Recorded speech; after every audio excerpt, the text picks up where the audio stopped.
Best music. Best music. I love the music. Best music.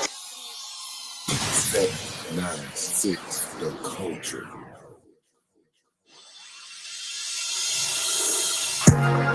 C&J Discount Tobacco Shop offers a wide variety of discounted smoking and non-smoking tobacco products, while also carrying a great selection of all your favorite snacks and cold beverages. C&J Discount also carries a wide variety of THCA products, pre-rolls, flowers, geek bars, fogger, Lost Mary. Also carry 10 milligram infused sodas, classic cola, root beer, orange, and electric lemonade, which is 150 milligrams. All vapes, $20 a pop. Drive-through open Monday, 7 a.m. to 8 p.m. and closed on Sundays. C&J also offers first responders and military discounts. Y'all go check them out. 1341 North Mockingbird, and tell them 796 The Culture sent you.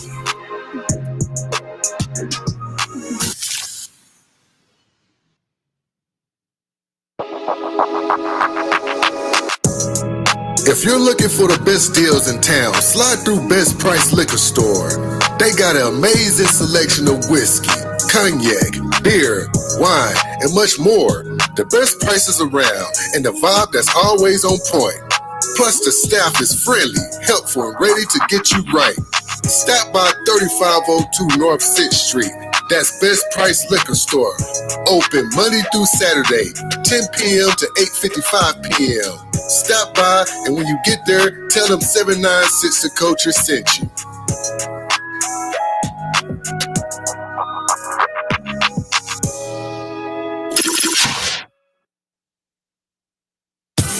Tune into All in Your Business every Monday at 8 p.m. Central Time with J. Will, 50, Twin, and Lady K, only on 796 The Culture.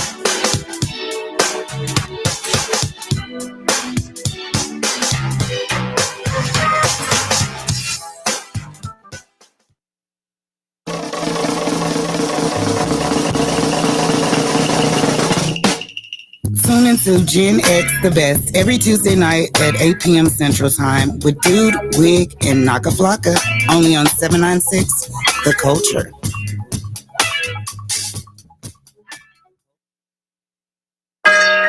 Tune into All Jokes Aside every Wednesday night at 8 p.m. Central Time with Jug, Dude, Wig, Fistful of Dollars, and J. Will, only on 796 The Culture.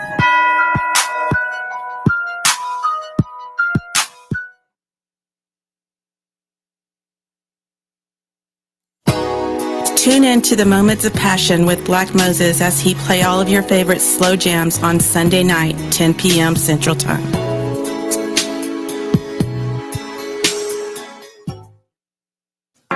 Tune into the Backyard Party every Friday night and Saturday night, 8 p.m. to 10 p.m. Central Time, as the legendary DJ Skid play all of your favorite Southern Soul, Hip Hop, R&B, and old school hits.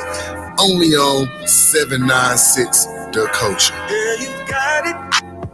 Act like you know it. Girl, you've got it. And you might as well show it. The station with the best music. Best music. I love the music. Best music.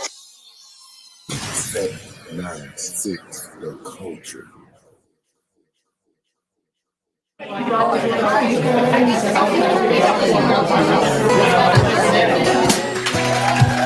Sit back and relax, because it's time for Keeping It Cute with Key, with your host, Lady Key and DJ Jug.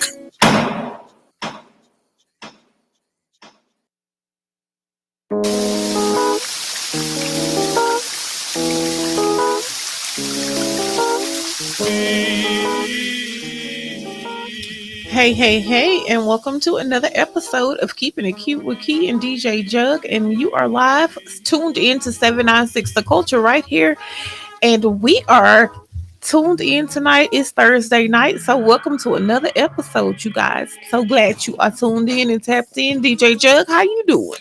She's been a crybaby, y'all. That's all I want to say. Not. She's been a crybaby. I am not. Y'all excuse her. She's been a crybaby. I am not. Yes, she is. She's in her feelings. She's been a crybaby. Whatever. She's mad at Jug right now just because. Anywho. Don't be using my my catch phrase. Anywho, we're live right here on Keeping It Cute with Don't be Keith. using my catchphrase. Anywho, Jug is here. You don't know how to say it right. Anywho. Well, tonight we are going to tap into some. You know what? No, we're going to tap into what? What we going to tap into? Huh? You know what? Chicken butt? Tonight we are going to tap into some topics that has been very, very, very, very, very, very well discussed. And I know everybody and their mama have talked about it in the past 2 days. But tonight on Keeping It Cute with Keith, we are going to discuss and unpack all this foolishness with this Camilo Anthony and Mr. Metcalf, Austin Metcalf situation. So let's dive in, Joe. Let's get into it. And because it is such a hot topic and everybody is discussing and everybody want to know what's up and how we feeling and what's going on and all that good stuff, tonight I'm going to pin the number in the comments. I need y'all to call in and have this conversation with us because it's been a lot and it's a lot to unpack. It's a lot to discuss. It's a lot of high emotions and yeah. So let's get into it. Let's get into it. Before you do that, while you pinning it in the comments, it's 325-349-6342. That is 325-349-6342. Please give us a call tonight about this situation. This is something that we need to speak about. This is the village. This is your time to express your opinion. Whether beside you on, please respect each other's opinions. Absolutely.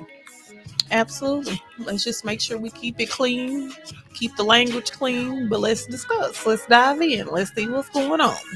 So tonight we are, like I said, we are discussing the Camilo Anthony situation. So they're in Frisco, Texas on April 2nd, 2025. A 18-year-old then, and Camilo Anthony was in a altercation at a track meet with a group of young men, and Mr. Anthony ended up stabbing Mr. Metcalf. And a lot of people say it wasn't a stab, it was a poke, whatever it was, the young man lost his life. And it has become a huge race situation, and people are on different sides of the fence. And There has been a lot of, I'm going to just say it, ugliness on both ends, black and white. Right. But my main question to you tonight, DJ Jug, is why do you feel this situation took more of a racist vibe? Is it because it was a black and white situation or because of what the situation was? Because to me, I didn't see this situation as being on the level as, like you said, a George Floyd, a Mike Brown, a Trayvon Martin, or Tamir Rice. I did not see the situation like that. Well, I mean, number one, black and white situation. Right. Number two, even though you don't see it that way for us, what happened at that time, but it's the past on how things have taken place in the past, and how it is true that black men are very much targeted in the United States, and this is not just something that everybody carrying on their shoulders and just, oh, we can't get over it, slavery, and this happened. Like, no, it is very alive and well in 2026. And I feel like this situation, amongst 1,000 other situations, because of the nature of where we are in the world right now, it's just what it is, you know. And when you have administration helping set the tone for the separation and, as people say, the segregation, and every time something happens, everybody is standing on a certain side, when to me it's clear if it's right or wrong. black or white, right or wrong, black on black, it's a right or wrong situation. Right.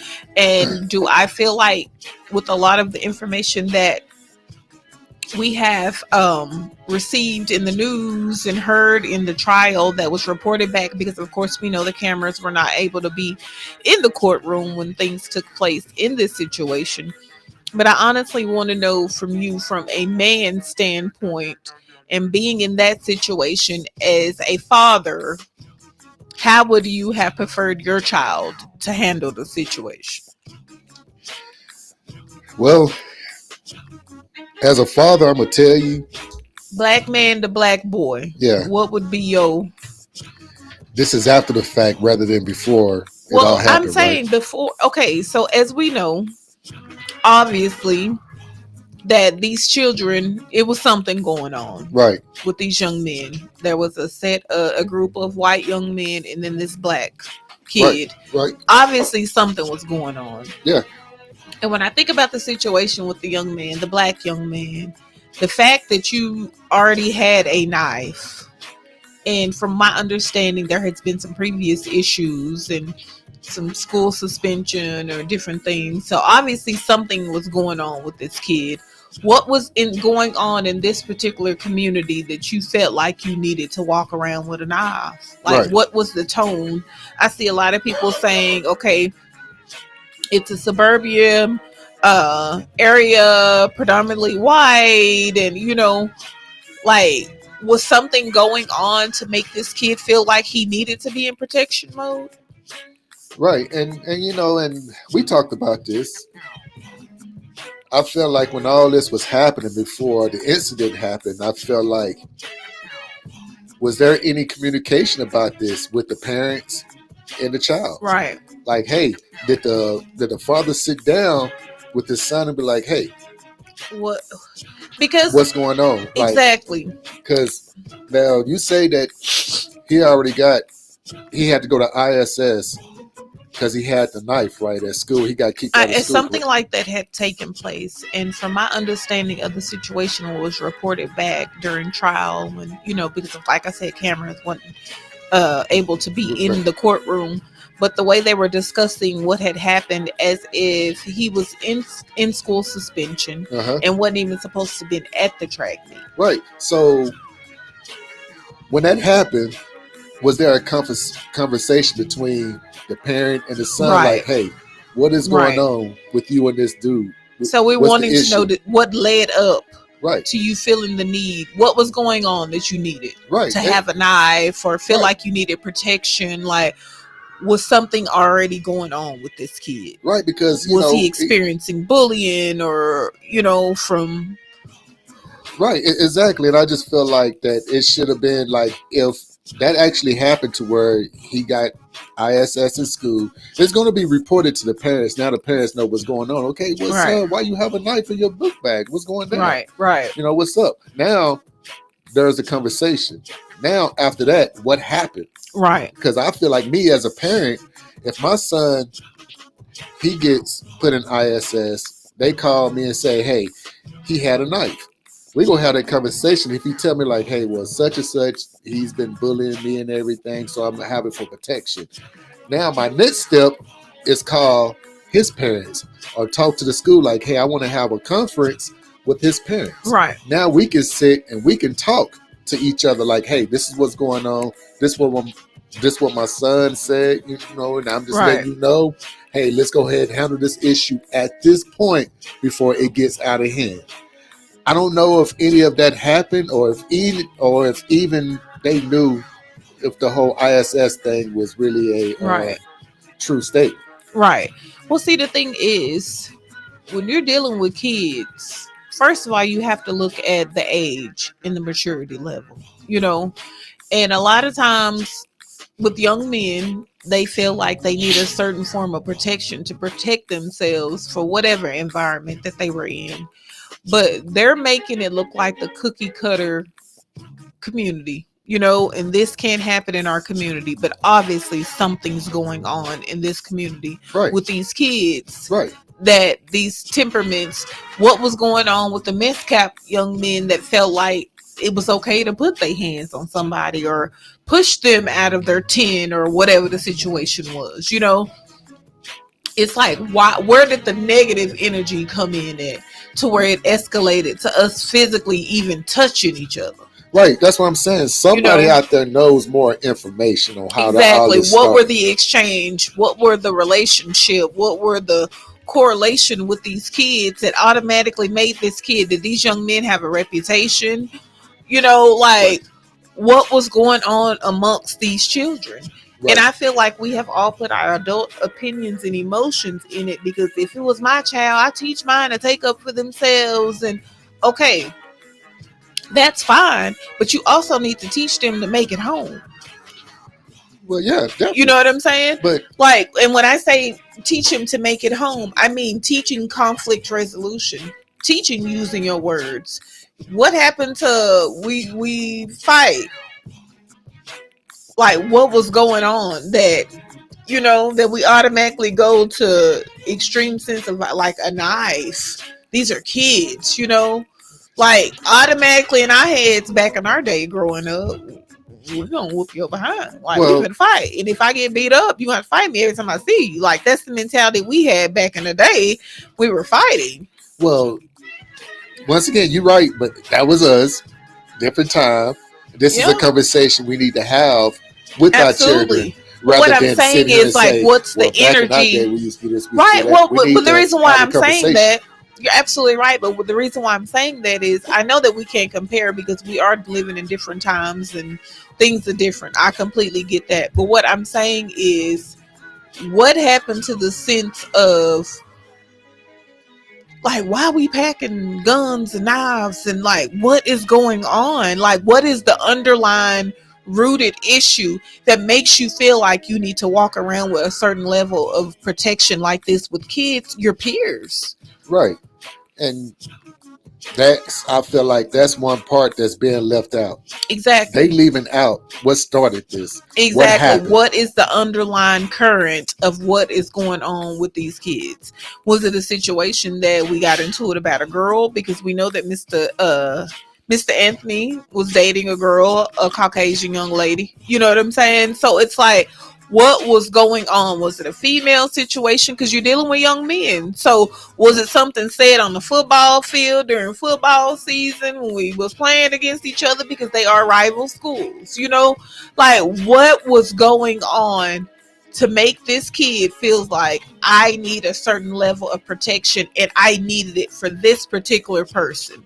Was it already intimidation? Like, what was going on? Right. I just feel like I just feel like it's a lot left out. I feel like Right. it could have definitely been stopped way before all that happened. Like, I mean, where were the adults? Like, it's so many questions. Where were the other kids? Were we egging it on, or we were saying you guys need to stop? Were we trying to break it up? Like, what was going on that Well, made, that I feared? Because he used the self-defense. He played self-defense. Like, what was going on that you felt like you needed in your heart of heart? I need to defend myself at this level and this magnitude.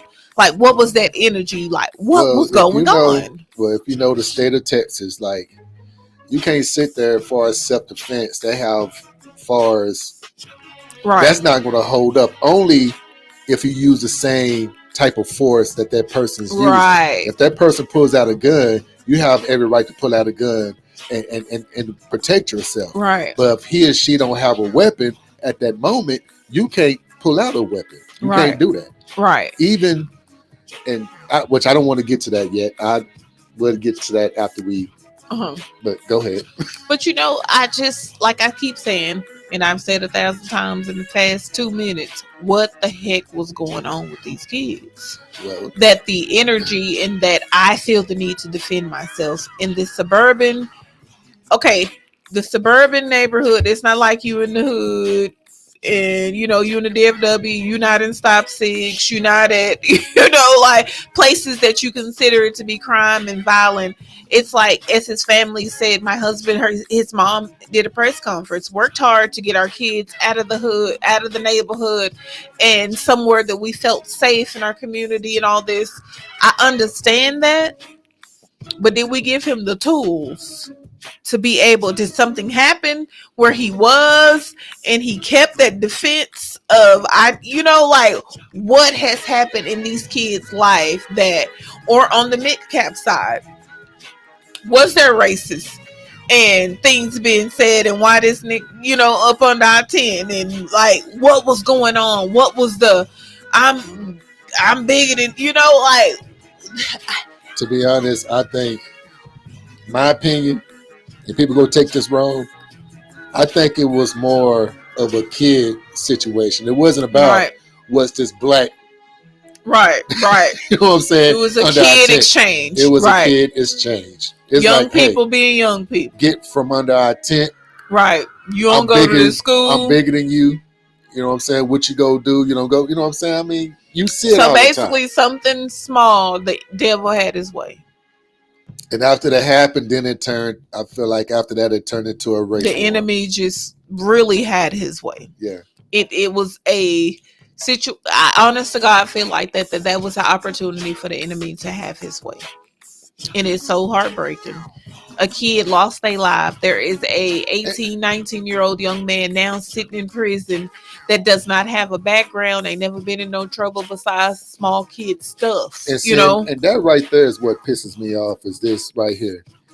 You have a lot of people on social media. They made it into a race issue rather than two kids losing their life. Exactly. We don't know the background of the kid that lost his life. Exactly. Just like we don't know the background of the kid that took the life. Exactly. So therefore, let's don't turn it into a black thing and white issue. Right. Let's turn it to, hey, we done lost two kids. And a lot of people are saying, we need to get this crap together. Absolutely. And a lot of people are saying, like, we didn't turn it to a white and black situation. The judicial system did. Of how they handled a young black man. And there has been situations in that same county. There was another young man, a 14-year-old young man, that had been stabbed or shot or something, and the person who did that to him did not receive time, and his parents had spoke out. So they're like, what's the difference? Like, if the shoe was on the other foot and it was two large young black men and a smaller white boy, would it be viewed as self-defense? But if one of them, so I get how everybody is feeling, because they are saying that person looks like me, and that's what I'm standing on. Well, this is the argument. This is the argument that I feel like people could stand on. All right. When you look at the George Zimmerman case with Trayvon,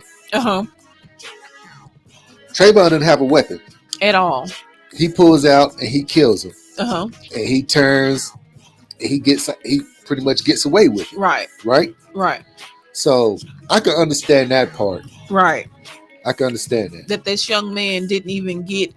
See, I think the part of it that bothers me, as I discussed with you earlier, about the whole situation, I understand that, to me, yes, there is some punishment that needed to take place, because even if it was an accident, I didn't mean for it, I was trying to get him off of me, somebody lost their life. I get it. 35 years. But what are we doing to be able to rehabilitate these young people that go through these traumatic situations? We lock them up, but then what? But you're locking up a young mind in prison, and you give him 35 years, and in 35 years he gets out of prison, then what? But it goes back to this. You kind of put yourself in that situation. Oh, you yeah, killed absolutely. somebody. Absolutely. But what I'm saying is, like, what help is there? What is in place? Like, so we have somebody that just say kill somebody, whatever the situation is, and you go in at 17, 18 years old, and they give you all this time. Like, what are you doing to help what caused these situations? Like, I know locking them up, but are we given some form of therapy, or you know what I'm saying? Like, are we just Cajun people and we feeding the monster? Like, what does this look like? What does it look like for the other family, like moving forward? And like, what is the healing process in both of these situations? Because we're all mad about the outcome, and I understand that they are appealing the 35 years. But I have a question though. Uh-huh. What part of the outcome are you mad about? Are you mad about the 35 years? I wouldn't even say I'm mad, because no amount of time can bring back the young man's life. So I wouldn't say I'm mad, but what I'm saying is make it make sense to state of Texas.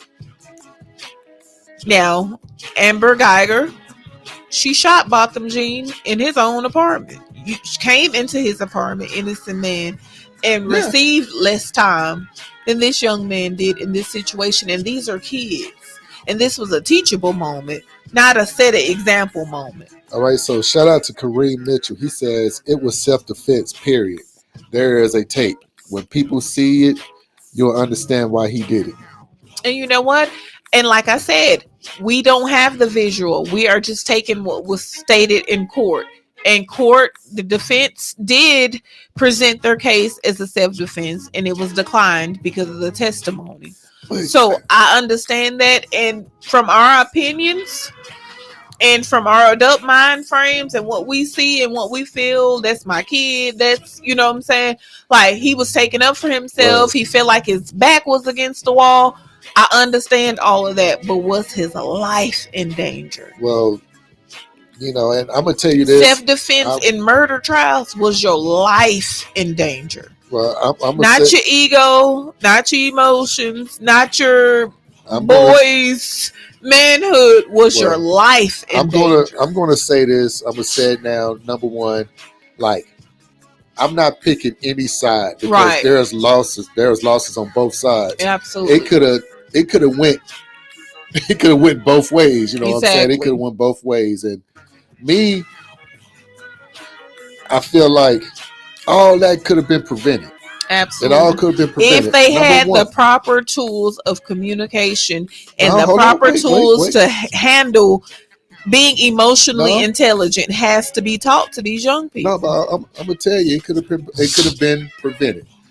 And how it could have been prevented? Multiple ways. Number one, you have a right to make whatever decision you want to make. Uh-huh. If you know that there is an issue, if I know there is an issue, okay, I use an example. If I know, okay, I got to go DJ at this one club, and I know it's this particular person that always go to this club, and I know it's going to be some beef if we see each other, do I say, you know what, I'm going to go make that money anyways and go to this club and make that money, knowing that it's a chance that I bump into this person, now we have beef, that something crazy could happen? Or do I sit there and say, hey, I can't do it due to this situation right here, and stand back? Because that's emotionally mature. That's maturity. But we're talking about a 17, 18-year-old kids that don't have that pause, that don't have that maturity, that don't have that, that wisdom to say, hey, this gonna turn out bad for me. Obviously, because if they did, we wouldn't be having this conversation. But so what I'm saying is, everybody is upset. This has happened. We have to watch the appeal or whatever takes place in the court of law. But for the young people's lives that you are over and you're attached to, make sure that you're teaching emotionally maturity. Making sure you're teaching having communication skills and problem solving and reconciliation skills, because obviously these kids are wiser but weaker, and it even states that in the Bible But I with have a each question. generation.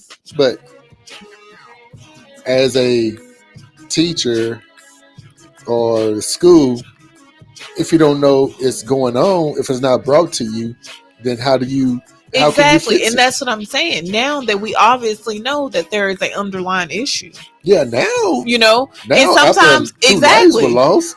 exactly. But this is what I'm saying. Now, what do you do moving forward? Are you teaching the hey, you know, sometimes young men, like they say, put these guns down, put these guns down, put these weapons down, and you know, it's like they're afraid to be in confrontation, or they're afraid, but then they're not afraid to be vocal in the bullying or whatever they consider that is. You know, it's like you have to be able to pick and choose your battles. Is that worth But me sitting in that? Like, what was the energy? Like, when I say what was the energy? I mean, but my question: are the parents even paying attention? Well, at this big age, you don't go everywhere with your You don't kids. have to So you go. have to have them teachable moments at home, or in those moments when you see that, hey, you at home fighting with your sisters and brothers and y'all fist fight and ain't nobody using their So I have a words. question for you. You mean to tell me you don't know? Now this is your son. You Uh-huh. don't know what something's wrong with him or Oh, some of his brother. absolutely. So you be like, hey, what's Absolutely. going on? Hey, But you have talk to to hear me. what the young lady said. I am basically a single mother because his dad works and Man, is out the home. So I'm it's sorry. mom and an older kid. A lot of times they're in activities, and like you have to take time with your children and sit down and have conversations with them to Exactly. know what's going on. Exactly. I'm Yeah. saying it's no excuse. That's your child. So you sit No, down and it's talk not to an him. excuse. And I'm not even blaming the parents and the lack of communication or whatever on the situation, because like I said, in the time, I felt like the enemy had his way with the situation with these two young people, and that's just what that is to me. The enemy had his way. And in that moment, he used that situation to ignite all of this. And I mean, there's nothing else you can really say, because we have one that is deceased and one that is in jail. Right. So we lost two We, kids. and I have seen my folks, my black folks on here, and at the end of the day, put yourselves in these people's shoes. They wasn't there, just like the black families wasn't there, and they child did not make it home. My understanding is zero when it comes to that. You know, you hear your kid push somebody and this kid turned around and stabbed him. Like, my my understanding is zero. So you have to look at it from both standpoints. That yes, Camilo was sentenced to 35 years, but his mom and daddy can still hear his voice. His mom and daddy can still have visitation rights to their penitentiary. So showing grace, even if you don't feel like it was self-defense, that's still somebody's baby. As far as I'm concerned, he was just as wrong as the other little boy. Both of them was wrong, you know? Both of And them, this is just so happened to be the outcome. both of And them I was in the wrong. absolutely hate that. And we praying for both families, because this has changed the trajectory of an entire community. And I don't care. It could have been two black. It could have been Exactly. two black families. It could have been two white families. I don't care. It was It's wrong because wrong. I'm not seeing. And trust me. I mean, it happened to me. Trust me. Um, I get it. I know what still happens today. Right. With I black know men with and black yeah. man and stuff. I know how we still treat it because it happened to me. They try to give me 20 years on some bullshit. Yes, I cussed. Sometimes you cuss because you get angry. But at the same time, they try to give me 20 years for something similar. And all I was doing was protecting myself. But due Right. to the fact I was bigger than the other person, hey, you could have turned around and walked away. Well, what about if he had a gun? Well, he didn't have a gun. Well, I had to make sure he was down so I won't get hurt. Well, you way too big. Well, he should never jumped on me. Well, we're gonna try to give you 20 years for that. What type of crap is that? But anywho, different story. I'm not looking at the color. I'm just looking at the whole situation. That situation was messed up. Number one, if you know that this person don't have a weapon, square up with them. If you go fight, fight. Right? And go about your business. And if you feel like, oh, he's bigger than me and stuff or whatever, then why you have yourself in that situation? Why you go there, sitting under this tent, and knowing that this dude is bigger than you? Why? And ask, Why but are you see, why are you what poking a threw bear? exactly, and what threw me off, and a lot of times I know it goes back to that ego thing, or the male testosterone. You know what young people do? These young men patting their pockets and ready to do whatever they do. But this is my thing, and that's the part that I didn't understand. If you feared and you needed to defend yourself after so many times, hey, they said several times you was told to get away from the tent. Well, y'all move me then. That's not given. Okay, I'm so scared. so That's not Kareem, given that I'm defending myself. so Kareem said that he was there before they got there. That he was there before they got there. Uh-huh. Even with that, like, I get that, I understand that, but I'm not going to stab somebody over a tent, being under a tent. I'm not going to. It's not that serious. You know what? If we go fight, we go fight. You get the best of me, you get the best of me. Yeah. All right, so be it. We learn to fight another day.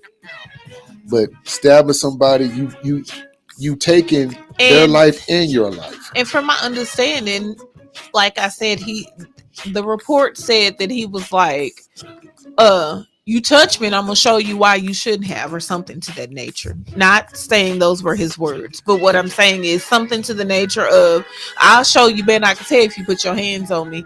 You don't feel threatened. You don't, well, fearful. It's, to me, you're not feeling fearful. So It's like you waiting to see if something gonna pop off. That does not feel fearful to me. so saying that they jumped him and the one he stabbed was pretty much choking him. Choking him out. Okay. Well, And then where was his people at? exactly, like nobody's seen any of this before. There was nobody to break anything up. I'm just saying it was just a lot going on and a lot of moving parts. And if these are the different reports, because I have heard several different reports, so if these are the different reports that we're getting, like we said, we don't know exactly what happened. All we know is there's a child dead and there's one in prison. So shout out to Vicky Rice. She says he told him, "Don't put your hands on me." Yeah.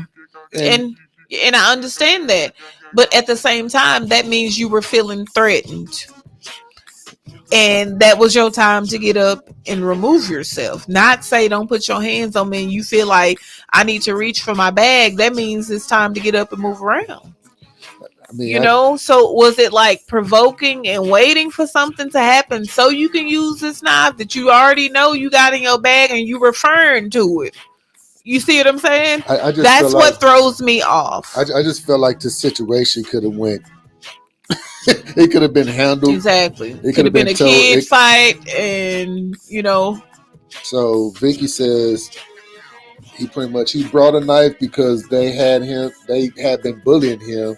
Society wants to believe that white kid can't bully black kids. And for the life of me, I've never understood that. I worked in the school system. I've been in classrooms, all of that. I know what it looked like.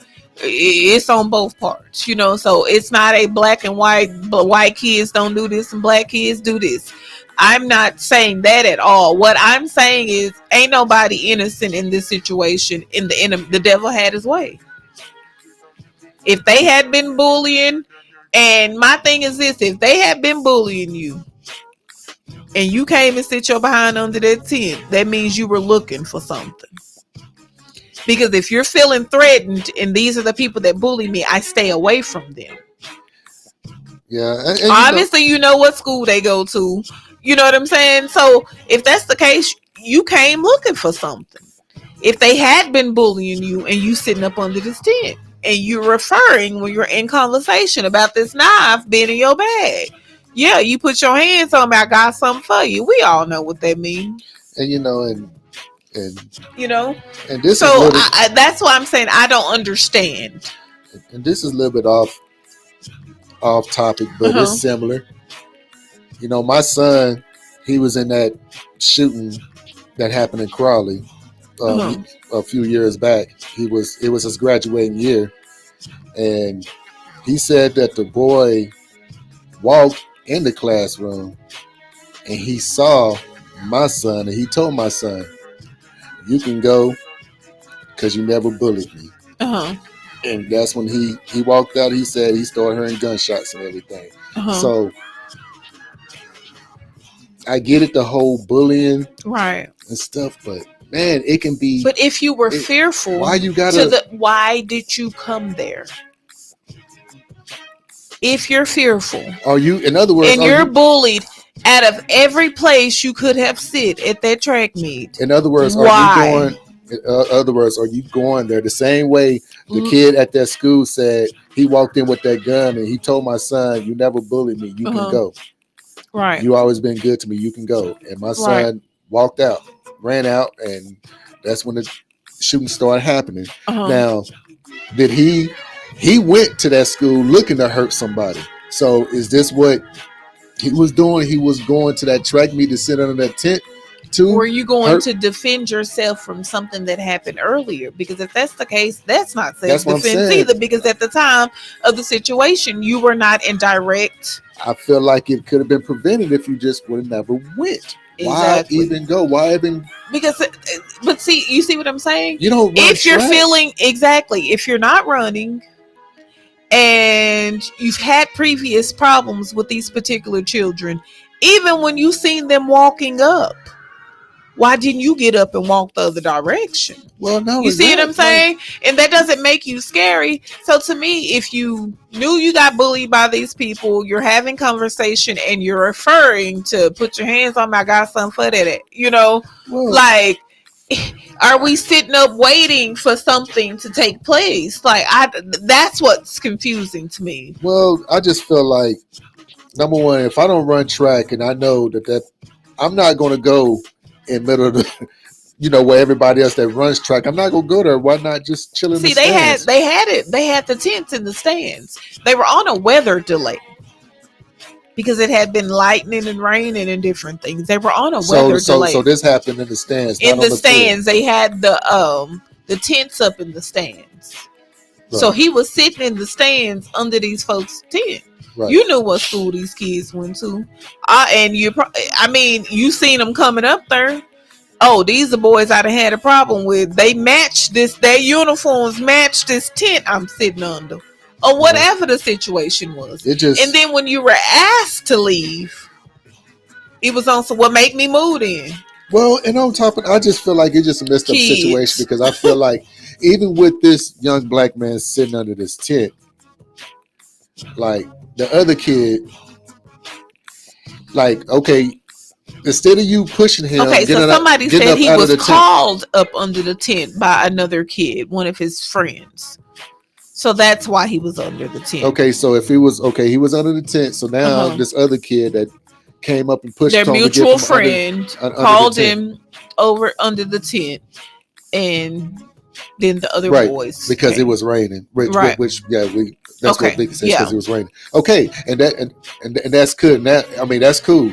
Now, as far as with this other kid, like if this kid is sitting under the tent and it's raining because it's a rain delay and everything, and you ask him, hey, you need to leave this tent. If he say no, why are you worried about it? You could have easily went to go talk to a coach, and that coach probably would have been like, man, it's raining. Exactly. So that's what I'm saying on both parts. On both sides. Exactly. On both parts. Like I said, the enemy had his way with these babies. Right. The devil had his way. Right. It was a perfect opportunity, and the enemy had his way with these kids. And it's sad because you know how many times that happened? Even when I was in school. Yeah.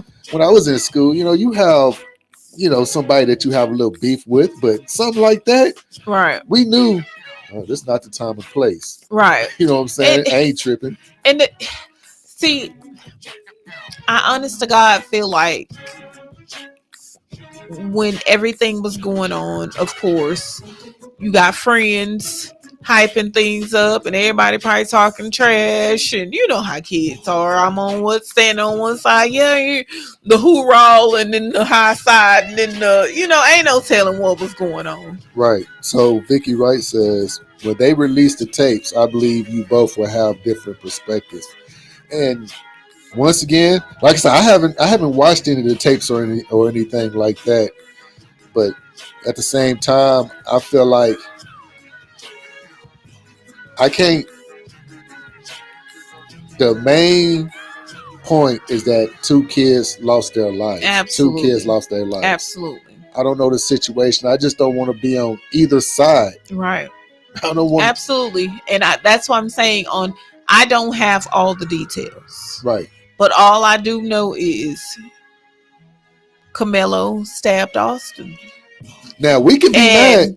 We could be mad at the fact as far as the outcome, because now once again we can go back to the Zimmermans. Now, don't get me wrong on that part. To me, people, I feel like 35 years to people getting with these babies that was overkill. There should have been something in place, some kind of a plea deal in place, to where there was some kind of treatment and therapeutic, like something had to be going on, because clearly to me, it was an accident. But I wanted to back you off. I wanted to get you off me. I was afraid of whatever he's saying, and it went too far. But I have a question. Do you blame the lawyers? Well, see, we hadn't got to that part yet. Okay? We ain't made it to that part yet. But what I was going to say, you guys are more than welcome to call in with your opinions tonight, because I really want to talk to y'all and see what y'all stand, because it's been so much information. Everybody has different information that they've received and read different places. So y'all can call and educate me on the situation tonight. Okay. The number is 325-349-6342. If you look at the bottom of the screen, it is posted and it's coming across the bottom of your screen, and it's also pinned in the comments. You guys call and let's chop it up, because I want to know where you guys stand on this situation. I don't have a side. I thank the Lord that I am not the mama in this situation, because this is heartbreaking. My heart goes out to both of these sets of families and these parents and these mamas and these daddies that have to deal with this, because this is heartbreaking, because you are not your child's mistake, and their lives are in danger as well from a simple altercation, mistake, mishap, ugliness, whatever you want to call it, that took place that day. So I want to get that off top, that I am praying for both of these families, black, white, yellow, red, or orange. Somebody's child is gone. On another note, both sides. On another note, why you didn't tell me your camera was up? No, it's okay. It's okay. So so I'm just I'm really saddened by how us as adults have responded to this situation. I feel like we have been more immature, us as adults, black and white, on social media and in the press. We have been so ugly. I think we have added more fuel to the fire than what it had to be. Somebody has to be able to stand and say, look, yes, do I feel like because he was a black kid in Collin County, 35 years, I mean, they got on the news and said it. We're making examples to let you know that this will not happen in our county. So they made an example out of him. And I absolutely hate that, because I want to see this young man rehabbed. Death. He has experienced death. Even you guys that have been in the military that had to take somebody's life for your country came home devastated, and has this kid gotten any help? Good question. Let's go pay some bills.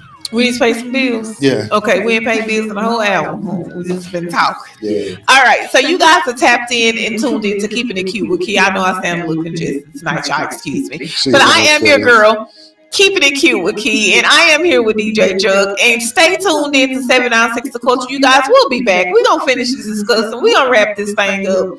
But I want to know what y'all think. So when we get back, y'all give us a call. Get ready to call in. The number is I'm sorry, 325-349-6342. Again, that is 325-349-6342. Call in, tap in, holla at your girl. Let us know where you stand on this. Let us know how y'all feeling.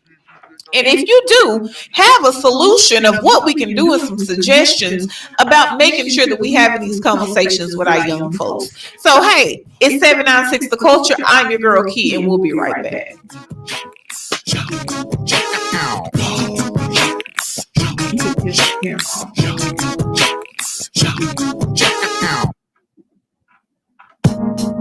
Hey, it's your boy Knock a Flock of Flame, aka the Liquor Man, and you're listening to 796 The Culture.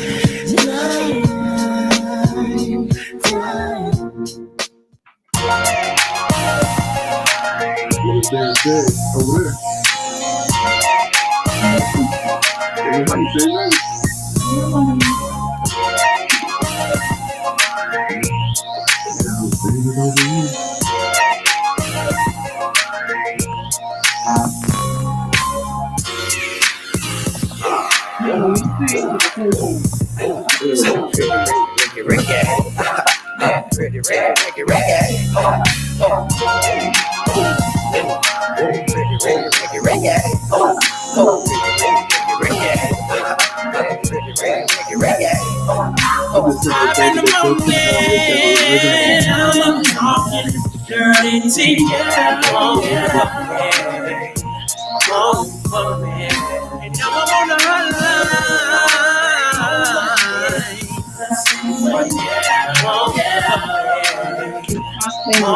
Let's talk about sex, baby. Let's talk about you and me. Let's talk about bubbles in love. Let's talk about making love. Let's talk about cherries on top.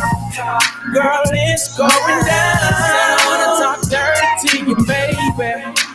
On the hotline. Cause I'm home alone, lusting for ya. I'm in my room, nothing but a towel on. Take the granny panties off, put a thong on. I love it when I hear you moan. You got this heavy tone that turns your boy on. You in a complete other city on a fan like with nothing but a baby T on. You the kind of girl that says he is a box of short. I'm the kind of player that make you ride like a port. Yeah, I met you on my space. Now I'm about to fly you out of my place in the morning. 5 in the morning, I'm up talking dirty to you. And now I'm on the hotline.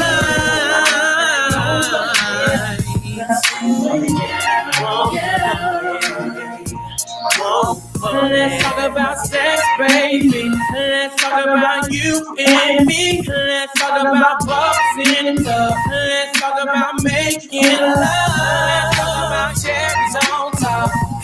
Girl, it's going down. I wanna talk dirty to you, baby. On the hotline. It's 5:30 in the morning. Come on, I'm lonely. Touching and rubbing. Call me, darling. Called you 7 times, baby girl, don't stall me. I wanna kiss you from your temple to your feet, to the dimples in your cheeks, tattoo on your belly, right? Conversation underneath the sheet, you know me, Red Bull like an energy, I'm a trap. Girl, you know I put it down like a vet. Say the sound of my deep voice make her sweat. You call me 5 a.m. on the dot. Now I think about you from the bottom to the top. Picture this, you say you coming over. 30 minutes later, you was parking the rover. Jumped out the car and I met you at the door. 3 seconds in the house, say you begging me for more. Kiss you on your mouth and your hips on my cheeks. Straight action on carpet, rub burns on my knees. Overdose on this love, stretch marks on my chest. Satisfied, guaranteed with the Playboy spec. 5 in the morning, I'm up talking dirty to you. And now I'm on the hotline.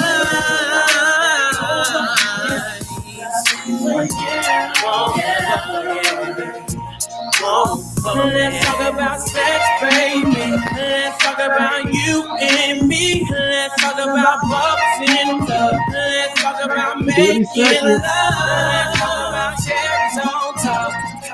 Girl, it's going down. I wanna talk dirty to you, baby. On the hotline. Hey,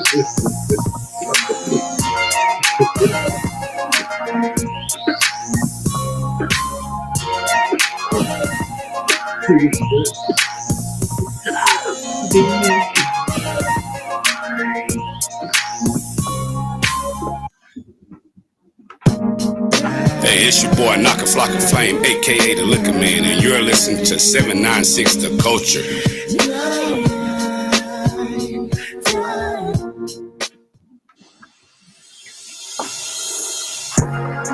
C&J Discount Tobacco Shop offers a wide variety of discounted smoking and non-smoking tobacco products, while also carrying a great selection of all your favorite snacks and cold beverages.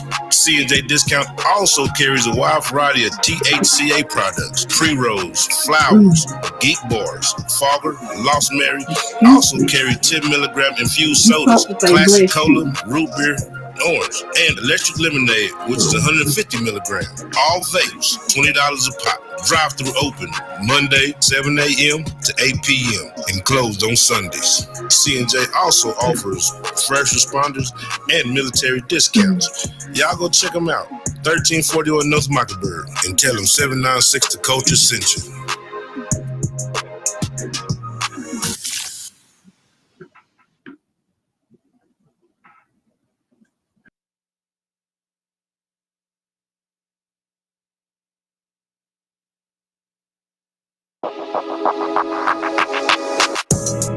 If you're looking for the best deals in town, slide through Best Price Liquor Store. They got an amazing selection of whiskey, cognac, beer, wine, and much more. The best prices around and the vibe that's always on point. Plus, the staff is friendly, helpful, and ready to get you right. Stop by 3502 North 6th Street. That's Best Price Liquor Store. Open Monday through Saturday, 10 p.m. to 8:55 p.m. Stop by, and when you get there, tell them 796 The Culture sent you.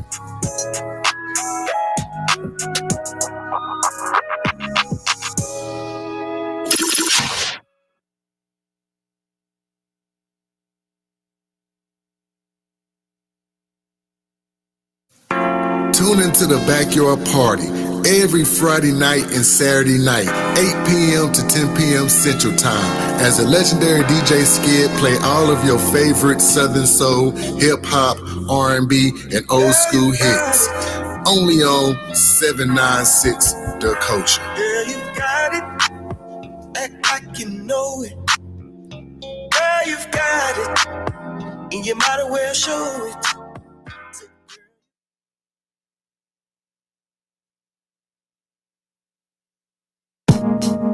Hey, it's your boy Knock a Flock of Flame, aka the Liquor Man, and you're listening to 796 The Culture.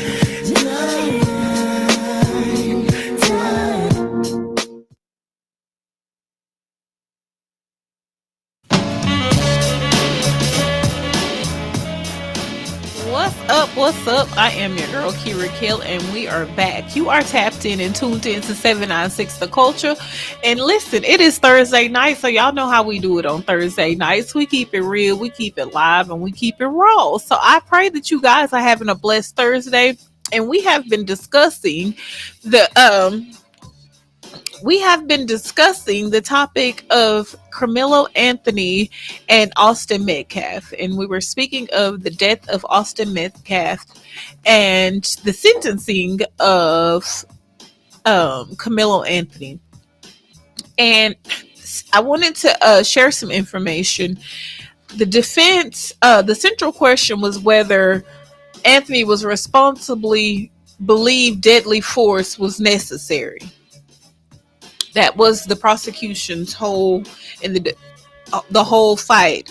Did he feel like the question was whether Anthony responsibly believed deadly force was necessary? And it says the prosecution argued that the force was unjustified and disappropriated. The jury ultimately agreed with the prosecution. So they were saying that the sudden passion defense that the defense attorneys were trying to use was not, they rejected that. Now, I have a question. Uh-huh. This jury, right? Uh-huh. Who picked this jury? The state of Texas or whoever picked the jury in their county, and they were all white, and that was a problem. Well, because when they said a jury of your peers, they were saying that these people were, that they and now I feel his like counsel was also all white, and a lot of black people felt like his counsel failed him as well. now I don't mean to cut you off, but I feel like a situation like this where now you have black and white that's Uh-huh. actually brought into it, maybe you should even it out. Absolutely. Oh, there was a lot of mistakes I feel like Yeah, happened even on that those way it ends. could And be I understand the racial tension and why everybody feel the way they do, the way the whole atmosphere and the way the situation was set up. The all white jury or the whole white legal team, they just felt like this kid was basically sent up the river. I can completely understand with that. I completely agree that there should have been somebody that looks like him on that council, somebody that looks like him on that jury. you got to I make it completely agree with that. you got to make it as fair as possible. And I know saying that, well, Right. such lost his life, but you still got to make it fair as possible. Right, right. You And know, we have a viewer that said his lawyer shouldn't have never accepted an all white jury. right. Right. And So a lot of people are saying his legal counsel, and they failed him. so shout out to dude. Dude brought this to my attention. What Uh-huh. Willie D said. He said this this was a rap lyric. You have never seen a all black jury. And you have not. You have not. So Yeah. if you have an all black jury Right. that pretty much is in court Right. for somebody that's white, Right. would that go? Exactly. So I mean, don't get me twisted. Don't get me twisted. It was a whole lot that was done wrong to me in this situation, and including Camilo's reaction to the push or to him being jumped or whatever. If he was being jumped, then I feel like they was wrong. I don't have all the details. But if it was a situation to where you and this kid had an argument, he pushed you down and you jumped up and stabbed him, it was dead. It was wrong. And Now, if he felt fear for his life and these kids was bullying him and jumped and they came and they jumped him and it was a group of them and all that, I completely understand doing whatever you had to do to get up out that circle. Right. And I understand that. But because I don't have the details and what we have known as what they have put in court records is what I am stating my opinion on, and the way it is stated and written in court records and what they are appealing. Now, if they come back and appeal and there's other things that come out, I respect it and I'm with my people. But I'm also going to stand for what's right and what I feel like is right to my spirit. Even if Camelo was my child, as broken as my heart would be, I would have to say your offense has a punishment. now, as a You know? as a dad, as a parent,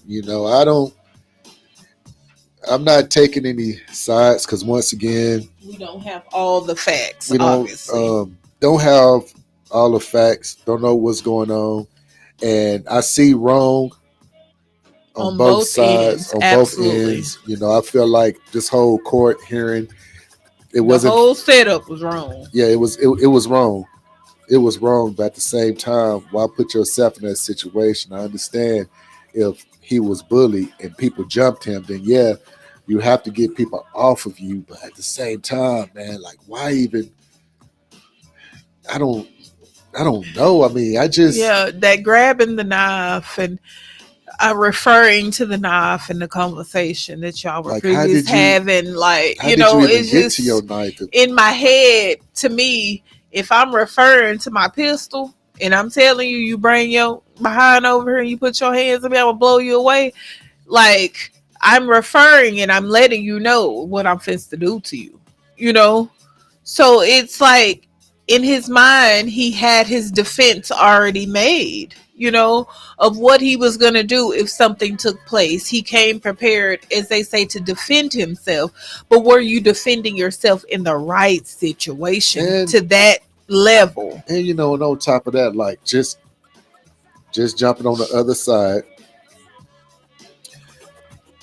if you know this is a small kid, why in the hell do you want to jump somebody that's Exactly. way smaller than you? Exactly. So it was Why that's why I said the jump? enemy had his way with all I, these kids. I just feel like Some me of as a person, if I know one of my friends at that, I'm talking about when I was at that age, if one of my friends was about to get into it with somebody that was way smaller than him, and you knew he ain't gonna have no issues with him, you stay back and you let them do what they gotta do.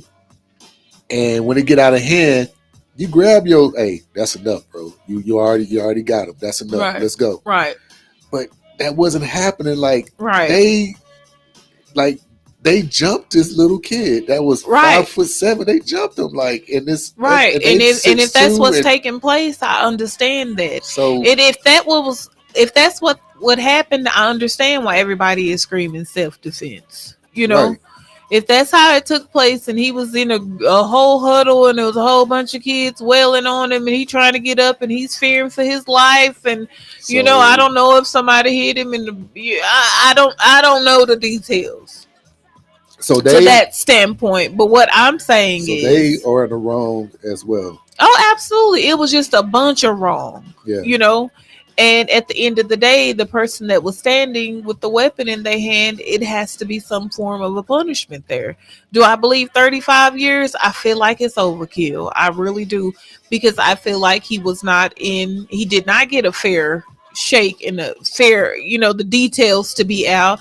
They took what was surface that sounded good, that would lean into the direction of having him locked up, serving justice, that's what they went on. Now, if there is a bunch of details and a bunch of stuff that wasn't put out and it's dead wrong, I stand corrected.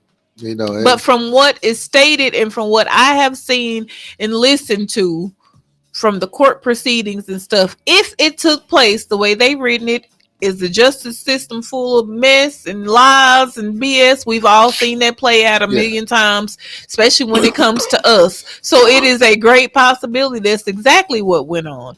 But from the facts that are out and from what but I seen, there had to be some form of punishment for this I young mean man.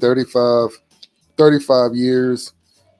Like I get it, you killed somebody, but let's look at the whole situation. Let's look at this situation. Like what happened. I feel like they should have took a little bit more time Oh yeah, with that was that. everything happened so fast. Yeah, they That's what should I'm have taken saying. a A little bit lot more of time. mistakes were That was happening, a and little bit more time. absolutely, and because of the political climate that we're in, and because of the nature and all the media publicity that the situation was getting, I felt like they were moving very fast. Because I have seen people even state like, we ain't never seen nobody move from went to court one day and then TDC and with Right, a number and process within 12 hours. So right, it's a lot that have taken place that is wrong, right. and I feel like on both ends. But because you are the person standing with the weapon in your hand, and he admitted to it. He told them, yes, I did stab him, you know? So just like I said, the enemy had his way, and I overall hate this situation to the pits of my stomach to know that there is another set of kids' lives and families that lives are changed forever, man. Ain't no coming back from that. Man, what This is not a cartoon to where you run over Bugs Bunny and he pop back up. So being mindful of our actions, even in them moments of having that pause, we talk about that all the time, of the village teaching these children to think about stuff before you act. There has been a lot of situations right here in our community where somebody just didn't take the time to stop and think before they acted, well and tragedy occurs. well, one part that just sticks out in my mind is that it's just two kids are gone. 2 kids are gone, and I feel like I A just community divided. it could have been A handled totally different. And I know absolutely. you can't catch everything what's going on. I feel like around these tents, it had to been a grown up, a grown up or near. Because if you in the stands, there's grown up somewhere near. They had to like sort of watching the argument or something to where Yeah. you can go up and be like, hey, what are y'all doing? Exactly. Y'all need to cut that. Because Yeah. I mean, it's been times I've done it where you at a track meet or something like that, or you could be anywhere and you see somebody about to get into it, and if you done coach everybody for years, and Yeah. they see coach come up and be like, man, what are y'all doing? Yeah. Then they all get quiet, like, hey, y'all need to stop that. Y'all need to go about your. Absolutely. Ain't no fighting on my watch, and they respect it because man, that's coach. Oh, I know him. He Yeah. was a coach. Nobody didn't do that. Like, did everybody just sit back and watch? This chaos going on. Right. And the sad part about it is the public narrative. Many people view the case as primarily a criminal case about a fatal stabbing and self-defense claim. Others see it as through the lens of a broader debate about race, media coverage, the disparities in the criminal justice system. I mean, it just opens up a can of worms of everything that needs to be addressed. So instead of taking the political climate and getting on your bandwagon, I'm black, stand for us. We need to stand for us as a whole and really teach all of these kids, because violence is not just in the black community. And that's one thing I really want to get out there. Violence is not just in the black community. Gun violence is not just in the black community. We're not just on the receiving end of racism. We have some of our own issues. And as a people, as a whole, we got to get better. We got to get out of I'm the victim mentality and look at it for what it really is. That sometimes in different situations and scenarios that we can be wrong, even if it's in a black and white situation. Because this is my thing. When we feel this passionate about this situation, if it was two black kids, you know, where would we fall at then? So we have to look at the overall picture. Are we just seeing black and white? Are we really looking at the overall picture that, hey, this kid's emergency actions cost somebody their life and it has to be a punishment there? And saying that's what I'm trying to prevent. I don't want to make it a black and white issue, even though there's we didn't make it a black and white issue. There's a it lot. Played out like that. That's what I'm saying. It looked at very black and white when it came to the jury selection. That's what I'm saying. Different things. So there's a lot that was put in that made it a black and white issue. When the devil had his way. All that could have been left out. Right. They could have been left out, but that was brought in it with the whole court system, with the whole exactly the people playing sides, exactly everything. It just made it that way. And just the political climate in America today, that everybody is fighting for their rights, and whatever they can take to hold on to get their point across is what we're going to hang on to. Has it been wrong against black people?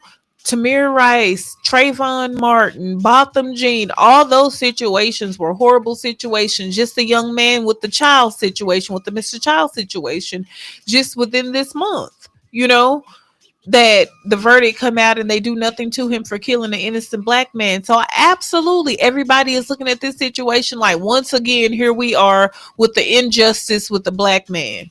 And I get it. But sometimes we have to take our emotions of history out of it and look at the situation for what it really is. It was two kids and the enemy had their way.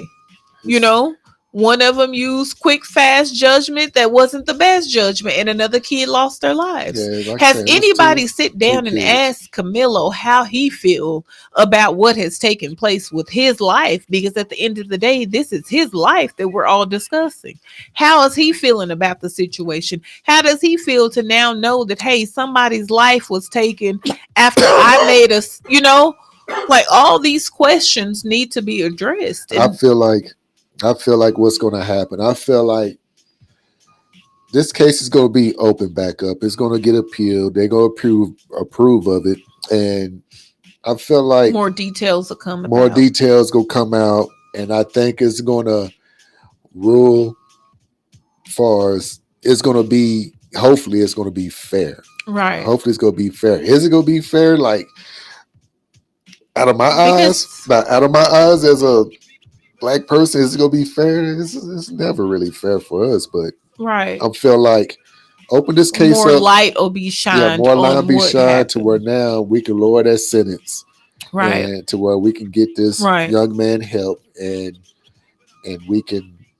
Because I just don't feel like I understand what everybody's saying. Y'all got grown ups walking around here that done blew young black men away and they running around here free and conducting life as usual.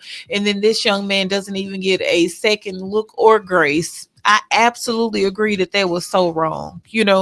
There was not even a, hey, look at it from his standpoint because he was the victim when this began. Right. When the situation began, he was the victim. So, absolutely. So, like I said, it's so much to unpack with this situation. And, you have to, okay, so there's a comment here and he says, yes, you're absolutely right, Key. Take the emotions out of it, push past it, and think responsibly and not foolishly. Right. And I completely agree with that. We have to take out what history has taught us and what is embedded in our spirits is when somebody black something happens to them at the hand of a white man, it was automatically racist. And, because this has been our experience as I black was about men to and say women in now. this community. Now This it's has been our hard. I'm about to experience. say that now that's hard of asking. No, the no, black no, I'm community not because asking people to. I'm just saying this is why we take it the way we do, because this has been the experience. There has been injustice, there has been unfairness, but in every situation, we cannot put that same energy that automatic, oh, it's unfair, it's No. unjust. What happened was wrong. Then the punishment phase, the jury selection, and all that kind of stuff absolutely should have been mixed. Absolutely. Was that part of it fair? No. But his counsel that his parents hired, nobody said anything. Because I mean, just a question. If the tables would turn, say the young white kid would have stabbed the black Exactly. kid Would it have and been he was all bullied, black jury? would it still be the same And that's what everybody's outcome? questions And is. I get that and I understand that. But it's just, man, I just like, look, I'm for right, and I know what goes on within this world. I know Right. what goes on against us. I already know. Right. I've been through it. Trust me, I've been through it. Right. I just my whole argument is that all this could have been prevented. Absolutely. It could have been prevented. And I am a mother who has stood in the judicial system with my black son. And when the situation came about, I looked my child in his face and I asked him exactly what the hell happened and what is going on. Because at any point that you are wrong, I cannot stand 10 toes down with you if you were wrong in this situation. And I feel like that's what we do a lot of times because we have people that sell drugs and we will jump online, and this is black, white, Spanish, whatever in general. I'm speaking of us as a people, and jump in there knowing that the drug they just sold was a fentanyl overdose for somebody's family and still say free them. When we gonna stand for what's right? Right. Like, when are we gonna stand for what's right? Right is right and wrong is wrong. If it's black, white, yellow, Spanish, whatever, I mean, we have to stand for what is humanly right. Somebody's child died at the hands of you being afraid in a situation that could have been simply a kid fight. You were afraid for your life, but you stuck around. And that's what makes it hard for a self-defense, because you stuck around when the tensions were high and you were being asked to leave. And so that's why it's hard for people to really, like, what happened? So now, the solution, the solution. What do we have to do as people? That's because I spoke about this once before. Something would happen. Prime example, George Floyd. Yes. That happened. Yes. Everybody, hey, let's stand up. Let's fight. Let's fight. Right. Now, when that energy goes away, when it's stale, Right.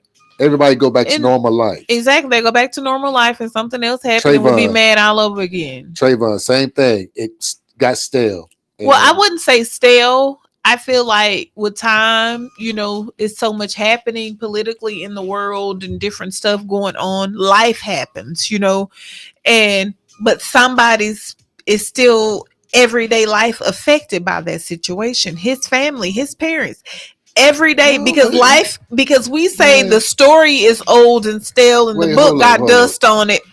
I just want to say this. That's the first excuse that we as people always say. Well, man, I can't do nothing else about it. I got to live my life. No, that's not the excuse. I'm saying we move on to the next situation. It's not that it is forgotten. Why move to the next situation when you can sit there and stand and but really I'm talking stand about on when business. something else happens. With this happening today in the past few days, we have seen their names come up because this particular story, just like when the Mike Brown situation came about, after the Trayvon Martin or however, whichever one went first. But what I'm saying is it's not that they get stale or old. It's that something else happens. It's never forgotten because if it was, we wouldn't bring it up when these situations So I have a question. When are we as people go stand on business? Because we sit there, we how do you stand on business against you vote? Let me talk. No, fuck voting. I'm gonna tell you what needs to happen. Tell you exactly what needs to happen. We need to stand together. Number one, we need to stand together. And instead of we sitting here continue taking it and letting them do this, how about we start doing our own stuff? Well, you know what? Y'all got it. We first start doing all this over here. We're gonna have our own business. We're gonna support our own businesses and everything. We're gonna do this over here. We're gonna protect our people. We're gonna look out for our people and everything. Once you do that, that's when you start hitting where it hurts. Why? Because for one, everybody want our culture. Everybody want to know. Everybody want our stuff, right? Is that correct? You're correct, but don't be cussing No. on this platform. I can cuss on this platform. 796 the culture. I'm part owner. I can cuss. Don't be cussing on this over. No, what I'm saying is that look. Every time you look up, we always sit there. Something happens, and we don't really stand. We'll talk, but we don't bring them actions. Like, you know what? I'm sick of this. So we supposed to do our own stuff. We supposed to look out for each other. We supposed to support our own businesses. We supposed to. You got all these black folks in the. If everybody in the NBA, all the black players go play in another league, you think they're gonna watch the NBA? No, they ain't gonna watch the NBA. You think but this football, is what I'm saying is okay. We start spending black dollars. We start supporting black businesses. How is that going to stop the violence within our community? By looking out for our communities. Okay, and we looking out, but as we look out, hell, we kill each other faster than we do. That's what I'm saying. So this is what I'm saying is put that same energy that we give when it's a black and white situation in your own community. We need to start looking out for our communities. We do. Because if we're looking out, other people won't feel so compelled to be able to cross you in a certain manner. Because when you say looking out, that means we're teaching each other. Number one, if we sit there, actions, like prime example, this situation right here, like, look, we have our lawyers. We have our black lawyer. Hey, exactly. We deserve. We ain't gonna take this. We're not. To be honest with you, this family was offered all of that. We're not gonna take this. And they declined the black counsel. We all need to come together. Exactly. You know what? We got this lawyers for you. We ain't gonna stand for it to be. We gonna make sure this jury is gonna be even. Mm-hmm. We're gonna make sure it's even. That way, it go get a fair trial.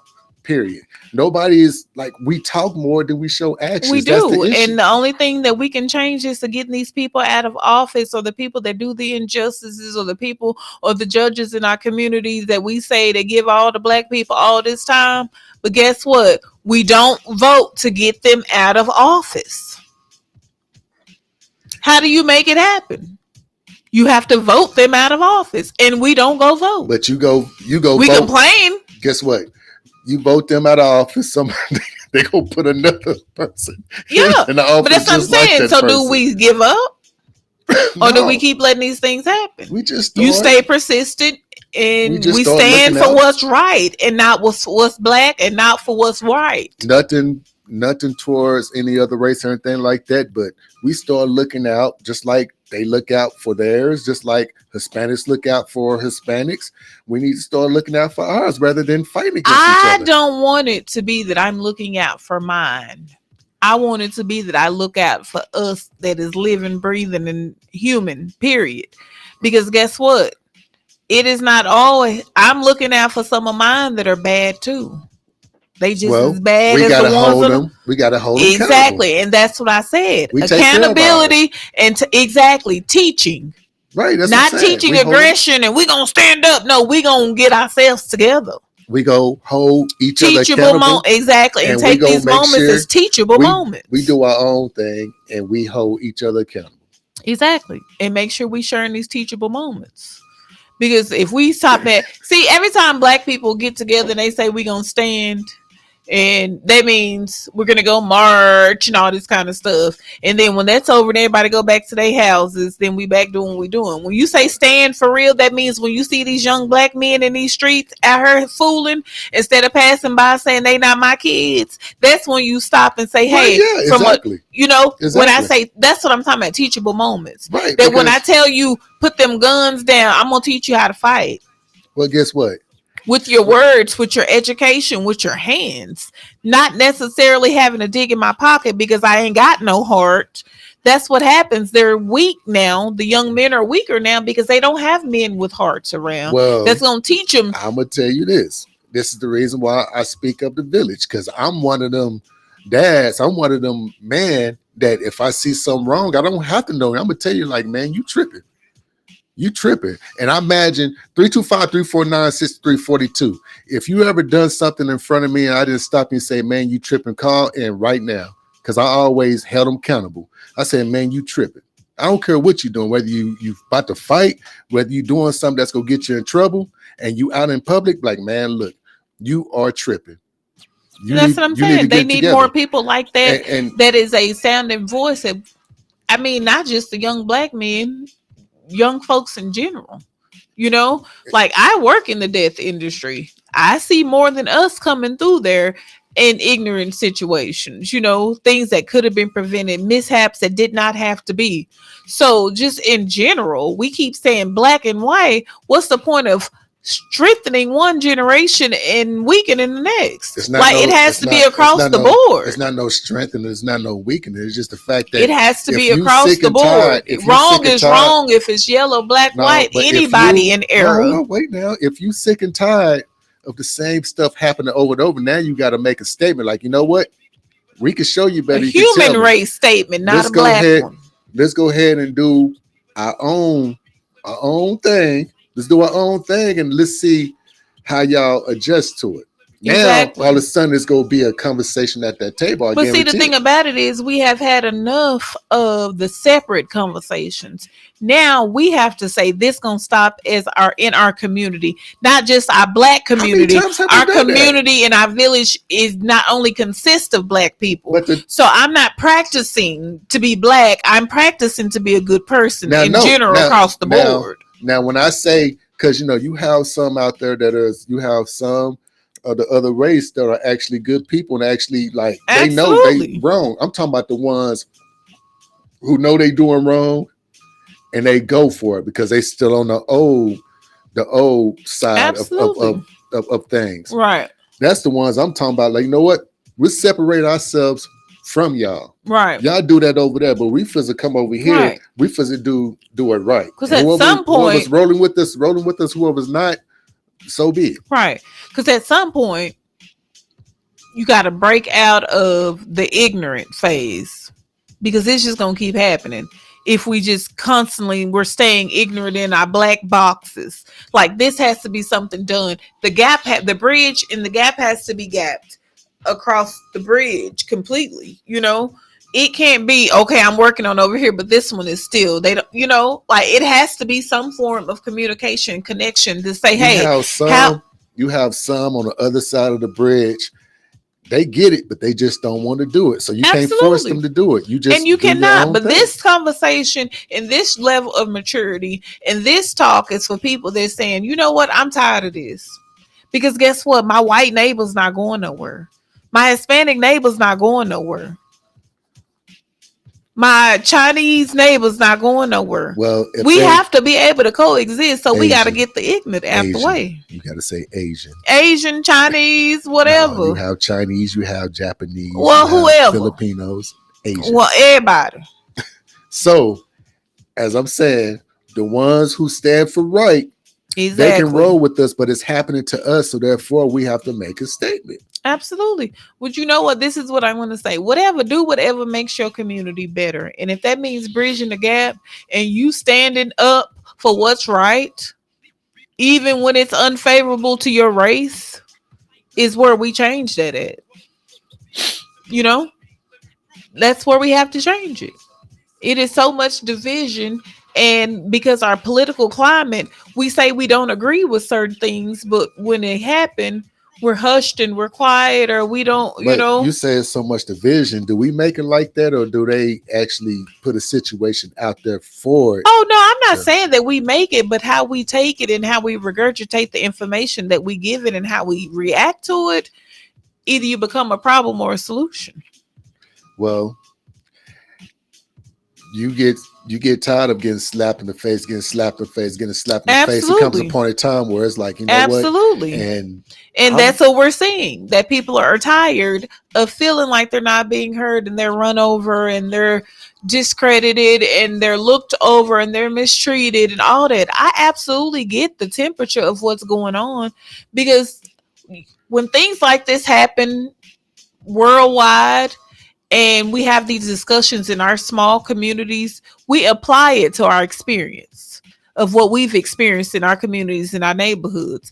I can't tell you how somebody feels and what, because of what they've been through in the inner cities of New York City or whatever, with the police, and you know how we used to hear all that stuff in our music from our Compton rappers and our New York rappers about how the police brutality, and we all know about how horrible the Compton police were and stuff back in the day, and all those different things that happened because we seen it. Exactly, because we seen it. But because those things happened there didn't mean that we were setting it off in our own neighborhoods here. We were looking for solutions so we didn't have to go there. We don't want that to be our neighborhoods. So we have to stand for when we see these things playing out, instead of causing division in your own neighborhoods. That means, hey, this happened there in Collin County. We don't want it in our county. So what are we going to do? We're going to start having conversations with these kids. We're going to start giving these kids the tools to be able to communicate, and that when your back is against the wall and something is going on, that you have the emotional maturity to be like, you know what, I'm not doing this. And that's cool. Like I said, I've been saying it over and over, and that's cool. But the ones who don't want to go that route, then hey, exactly, we go do our own thing. Exactly. And that's the company that you can't keep. You know, you can't. Now everybody's gonna and when you do run into them people, you use your skills. And then if it becomes a life and death situation, you do what you have to do. But if we're verbally having altercations and we pushing and shoving, and I pull out a gun at a school event, who wrong? Who took it to the next level? Who escalated the situation? To be honest, it happens, but it's not always. It happens all the time. We always be the one on the other side of that weapon. Absolutely. But just so happened, it happened to where we wasn't on the other side of the weapon. Now, this kid is getting 35 years. Absolutely. But you have people out there that are mad, and I get the reason why. And they're mad. I understand both sides of it. We've been on the wrong side of that weapon, and people walked away free. Absolutely. We're not saying, hey. So because we have done wrong, that, we're not saying that this kid didn't do anything wrong. We're saying that, hey, what give him happened, the same grace you gave everybody. What happened else. back then? Give them the same. Like, let's make it equal. Let's make it, far as Because I think that sudden passion They should have plea got with the time. manslaughter situation, do I feel like it should have been a manslaughter charge? Absolutely. For the simple fact is, like you said, the young man, because of your sudden passion and your sudden fear, he lost his life. So I get it. I absolutely get it. Do I feel like 35 years is overkill? Absolutely. Because I feel like within that time frame of whatever they were going to give him, there should have been some kind of therapeutic something that is going to If take place with him. they opened up this can of worms, because if the people in the past would have got time, they would have, if they would have gotten time for what they done, we won't be having this conversation right Absolutely. now. And I have a viewer in my comments, Mr. Aaron David, and he has a very long comment with some great stuff in it that I really wish he would call in and speak to us about. This is 796 The Culture, and you are tuned into Keeping It Cute with Key. How can we help you tonight? As if I'm serving you something to eat, honey. How you doing? Who's speaking? Hello? Hello? Hello? Can you hear us? Hey, what's up? You are live on air. How you doing? Never mind. They hung up. They hung up? Yeah. But yes, that number is 325-349-6342. Again, the number is 325-349-6342. And we want to talk to you guys. Please call in. Please tap in. We want to talk to you guys. I'm going to read the first part of David's of his comment. It says, for believers of Christ Jesus, we are to forgive, repent, love God, and love our neighbors as we love ourselves. 796 The Culture. Who we speaking with? Hello? Hey, can you hear me? Yeah. We can hear you. We can hear you. Can you hear us? Hello? I think it's a connection on the other side. Yeah, it gotta be. All right. So, I really, really would like David to call in because he gave some really good scripture and some really good points in the comments. And it is way too much information for me to read, and I wouldn't give it any justice. So, David, if you want to call, again, that number is 325-349-6342. And y'all call in and give us y'all's opinion. We have about 30 minutes of the show left, and I would love to hear y'all's opinion on this topic. If you guys have any suggestions of what that you feel like where we are right now, of what can be done, what conversations can we have with these younger people about, communication skills, problem solving skills, being emotionally intelligent, and being able to solve our problems without having to resort into life changing methods of deadly force, So let's have this conversation tonight. If you're tapped in tonight, you guys, please call. The number is 325-349-6342. And if y'all don't call, I'm going to call y'all. Hold up. I'm about to make a phone call right now. Okay, we're going to make a phone call, you guys. We're going to make a phone call. But yes, as we are unpacking and conversating about this, nobody's opinion is wrong. Everybody's emotions are valid. This is a tough situation.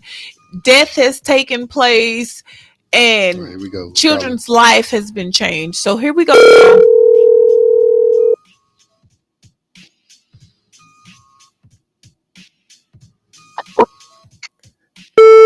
What's up, brother? Hey, what's going on? You are tuned in to 796 The Culture. This is your girl Key. How you doing tonight? How you doing? Are you there? Hey, I'm there. What's up? What's up, Jugger? This is your boy Mark Dittman. Hey, what's up, man? What's up? Man, I'm doing good, man. I just want to chip. Nothing much. I just want to chip in on y'all's conversation right now. All right, go ahead. Go ahead. Speak your mind. Man, so yeah, can y'all hear me? Yes, we can hear you. Man, I'm chilling. Man, I think what's going on right now is a modern day version of lynching. It's it's crazy. There's a lot of crazy, funny things with this whole situation.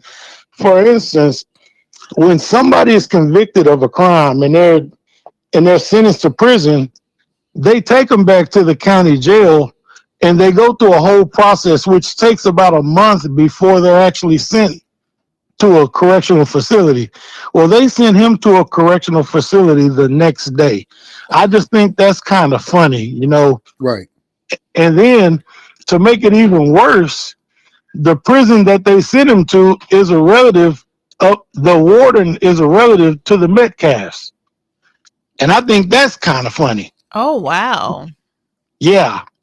So there's a lot of funny things going on with this, and I'm not saying whether he's guilty or innocent because I don't know enough about it. But I live in Collin County over here, and it's crazy over here right now. And I just think that there's a lot of funny things that's going on, in which there's some things that are going to come to the light in the near future here.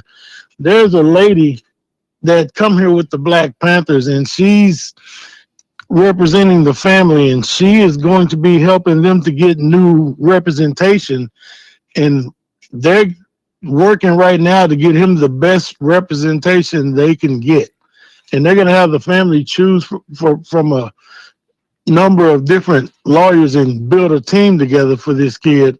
And she is already speaking on the fact that there are some things about the judge that they're going to have come out here pretty soon. Right. And there's some things about the district attorney that they're going to have come out pretty soon as well. Right. And they're getting ready to do some things, and there's some things that are getting ready to come to light. But I just think it's funny how they convicted him, and the very next day he's at a prison already there, right. and it's just some things that I think are getting ready to come out real soon, and it's just, this whole thing is real funny. And it's like I said, I'm not saying whether he's guilty or innocent, but there's a lot of things that are happening, and it's just real funny, right? How they're just rushing this process right now, right? And you exactly right. I feel like the whole trial, it was unfair. It should have been handled differently. So you're exactly right about that. And they need to open it back up. They need to appeal it. Let's rerun it, and let's make sure this is fair, and let's get the real decision as far as how it should go. Yeah, it's crazy that this trial was 1 week. That's kind of fast. And then after they found him guilty, they came up with his sentence in less than 3 hours. Right. I mean, this thing is just funny. It's real funny right now. Yeah, I agree with you. That part right there definitely needs to be looked into, and hopefully everything goes the way it should go, and we'll get the right decision. Hopefully. And y'all know the dad is friends with the judge and the district attorney. Y'all knew that, right? Right. Yeah. We seen all of that. Absolutely. It is just and I don't know how true it is, but this lady was speaking this morning. The judge had some issues of child abuse, so they're getting ready to bring some things to the light, and it's about to get real interesting up here. Well, I guess we hopefully we'll see her soon. I mean, how fast they made this verdict, they need to make we'll it see fast how long this will be drawn out. Right. Yeah. Right. Seeing how long this will be drawn out. And thank you so much for that insight and the information that you gave. Like I told him, I said, we don't have all the information and everything. All we have is what's been put in court records. And, from the way it's reading and the way that the statements and the testimonies went, some form of punishment, as my mama heart with my child laying on a cold slab, something need to take place, and right. I just looking at it from a parent standpoint. Let me ask you this: if that was your child, what would you have wanted to see take place? I could say that I'm only human. I'm a Christian and I'm a believer, but I'm only human. And the anger in me would want to see the worst sentences he could get. Absolutely. That would be the anger in me. But they I don't I think they rushed this trial so fast that they didn't get a chance to they wanted to portray this kid as a thug. Yes. That's what they were doing. They wanted to portray him as a thug, and they talked about all the bad. He pictures on social media of him holding a gun, pointing the middle finger out. They wanted to portray this kid as a thug. They don't want to portray. They don't want to show any evidence of any good this kid has done. And a lot of people don't realize. A couple of years ago, this kid saved a drowning kid. So yeah, they don't mention that in court though. They right, just want to mention all the bad things and portray him as a thug. right. And like I say, I don't know whether he's guilty or innocent. I don't know enough about it. I've been looking at it and reading and looking at as much as I possibly can. And I think the trial was very unfair towards Yes. him and his family. Right. And they wanted to get that done as fast as they could, which is a sign of the unfairness, in my opinion. Absolutely. And I just believe, like I told him earlier, and I've said it several times tonight, that I just believe that the enemy had his way. He took an opportunity with two children, two innocent lives, and just had his way, And Right. to me, that's just what happened. And it opened up the door for him to have his way on a national level with the situation.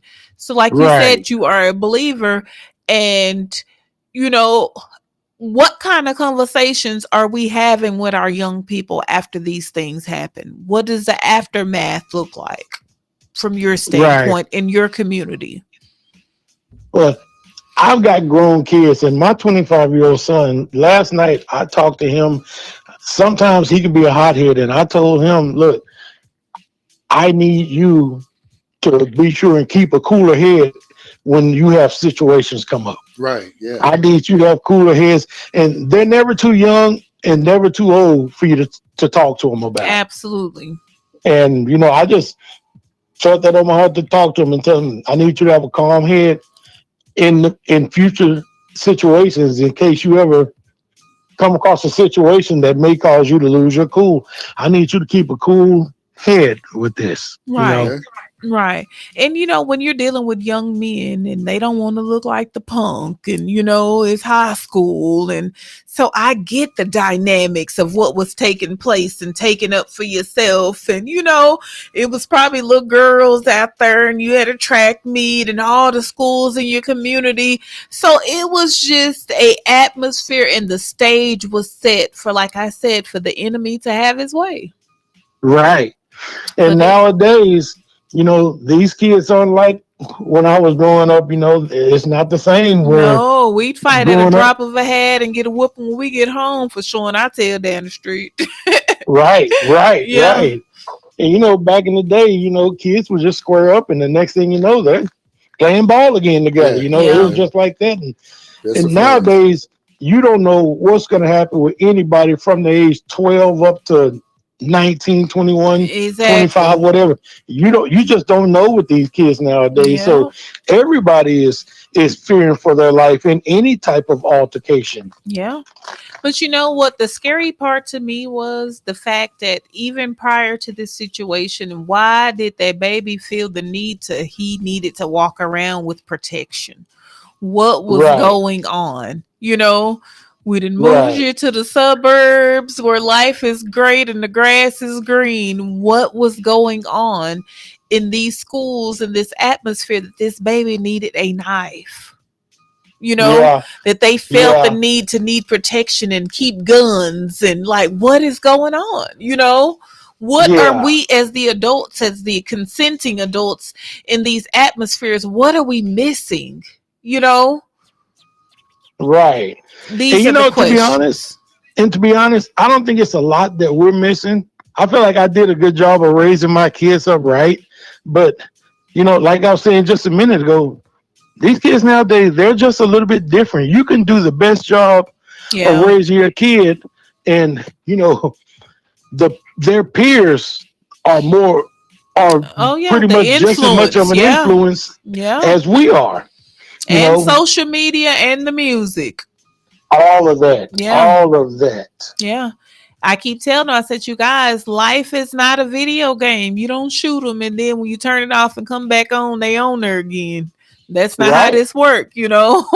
right, This is not right, a video game. You know, you don't get to go to the next phase and that that man you shot is in the next chapter. That's not how that goes, you know, and they're not exactly, understanding the life-changing moments that you guys are having in a split second is taking you out of here either by death or by prison.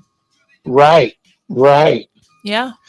So Well, man, what I'm not do gonna we keep up do is much the more of y'all's time. Jigga love the show, bro. When I get down to Abilene, I'm gonna come holler at you, man, because I Yeah, gotta come get one of on. them shirts so I can show some love up here in the DFW to your show. Yeah, definitely. You know, you always welcome, man. Just hit us up and we'll definitely let you know the address. You come in, we'll put you on the show.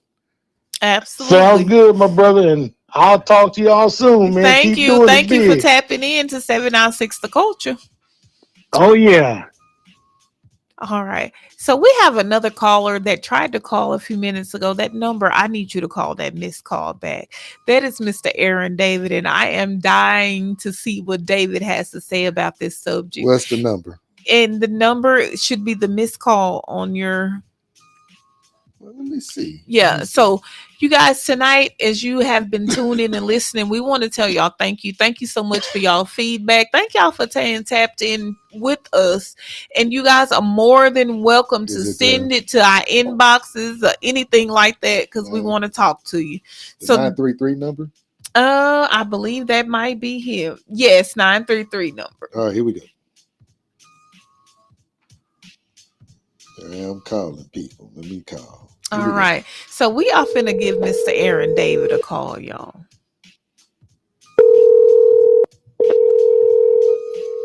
And he better answer this phone.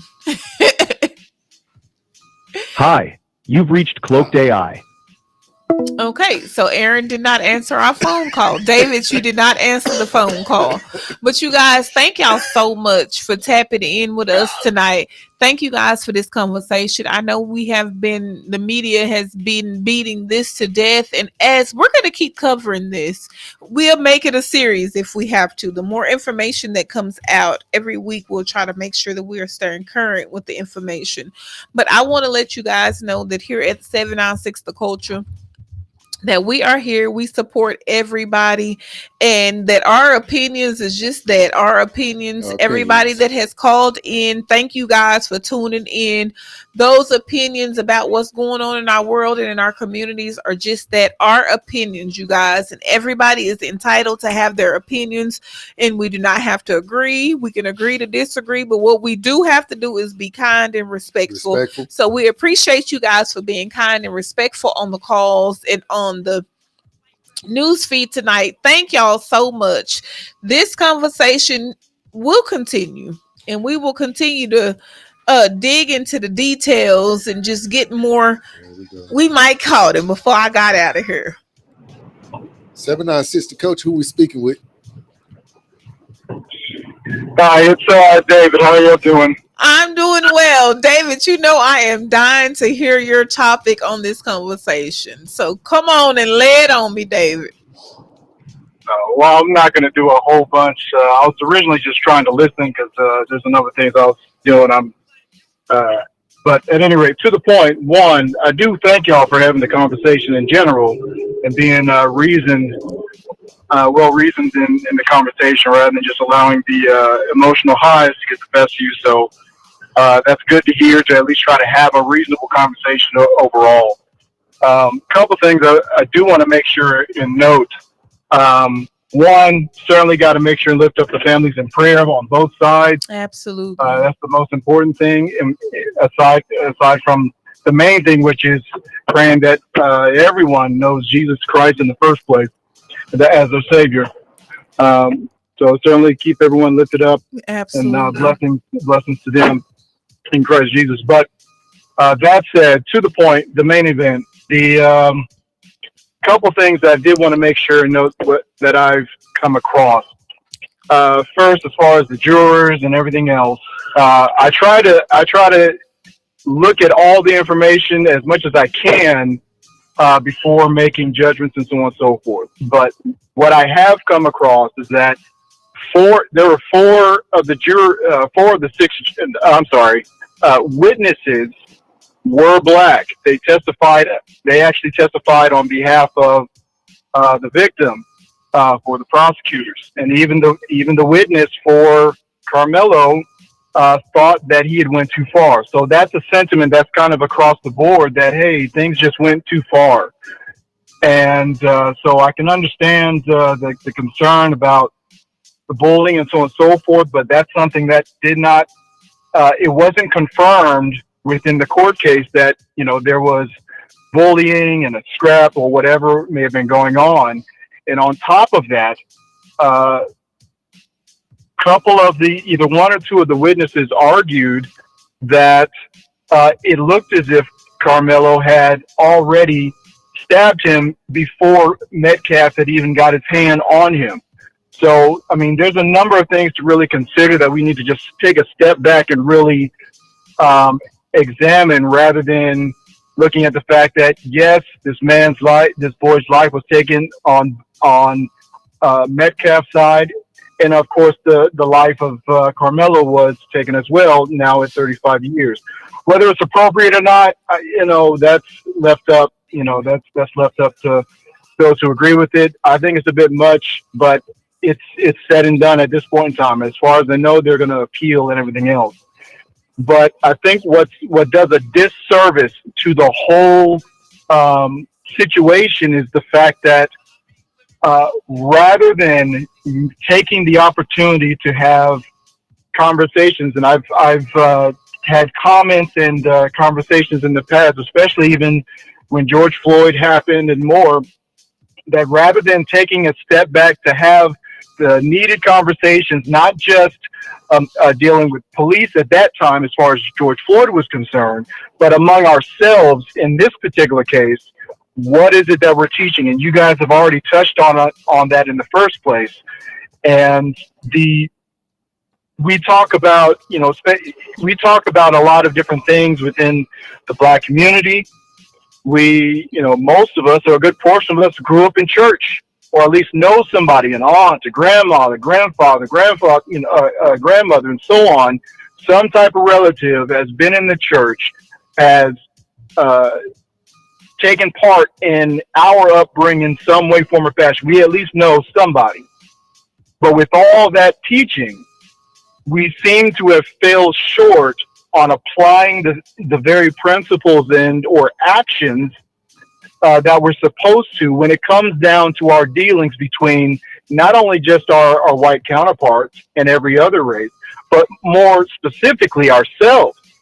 I was teaching our youth yesterday from out of Luke 10, just really trying to reiterate the fact that despite what our differences may be, like the Good Samaritan, our responsibility is to love our neighbor, not only love God, but love our neighbor, regardless of what has happened. And in the message that I put in the comment section, of course, I put in there, we need to love our neighbor and love God, repent, forgive, and so on and so forth. It's Ezekiel 18 that I put in there. One of the things that is brought up by the people, or I guess from the side of Ezekiel, is the fact that they believe that God is trying to side with those who have sinned against them and more. But the reality is God is going to hold anyone who sins, who does wrong, misses the mark, will be held accountable for that sin, for those sins or what have you, apart from Christ. That's just what happens. But those who have stepped away, who don't follow in the same footsteps as their fathers, should not be responsible for the sins of their father ultimately, which is what they're trying to do. It even speaks to what Jesus talked about, how rather than hating our enemies, how we're supposed to love our enemies.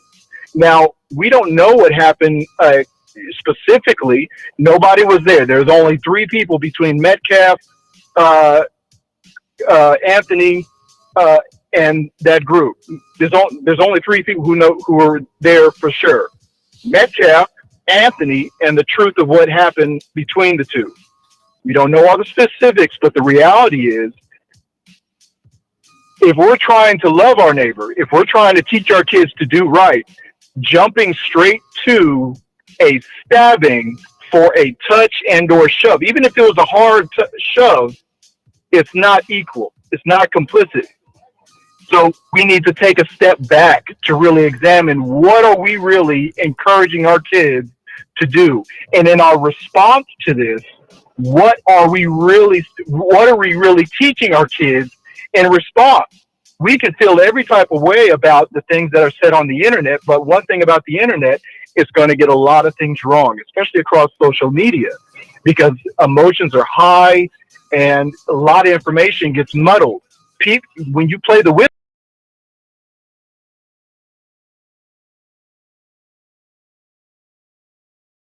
it could be nothing close to what the reality is. Right. So I think it's important for us to really take time out to examine ourselves within our community. Yes, he can follow through with appeals and everything else, but what are we really teaching our kids, teenager or otherwise, in this particular moment, in the aftermath? Because so far, trying to say that, hey, it's racism, this, that, and the other. Two kids lost their lives. There's been stress. So how is that going to benefit us to oversimplify the response as just racism? Absolutely. We can't do that. We do have to look a little bit deeper than just the outward. What is happening within? Not just the people, but ourselves. Absolutely. Looking at the spirit. But I'll stop there. I think I'm getting in rabbit trails. No. Just, you're absolutely right. We have to look at the spirit, and what's going on internally. Absolutely.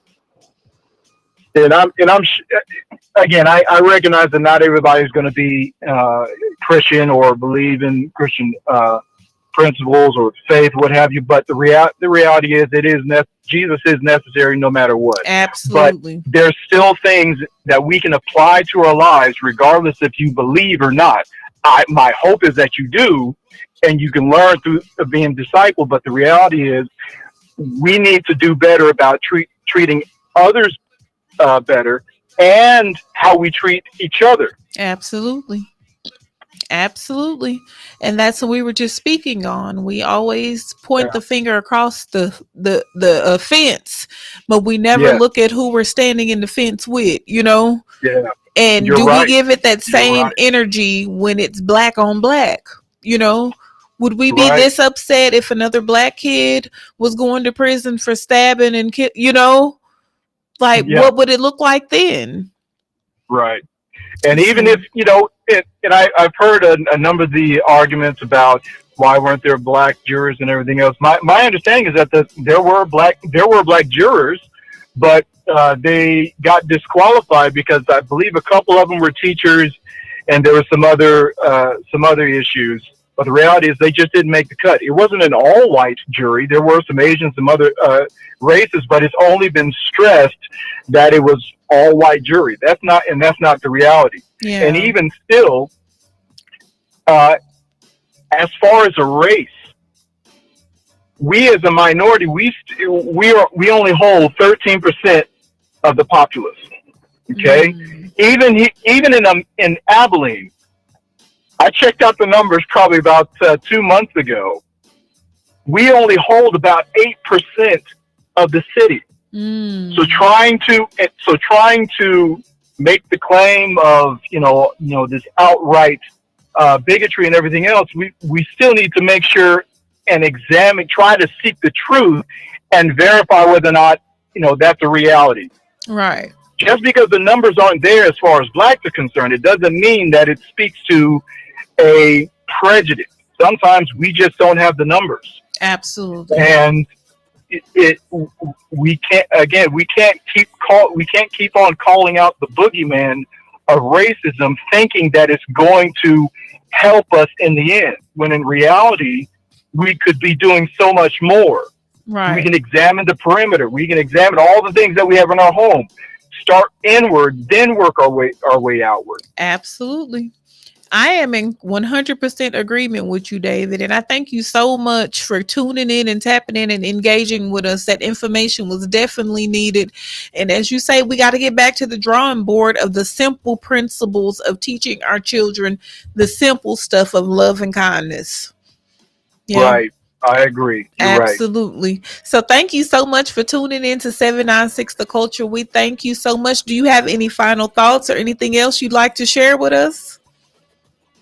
I pray everyone's well. If you don't know Christ, I pray that you know that you at least seek Him out. Test Him if you want.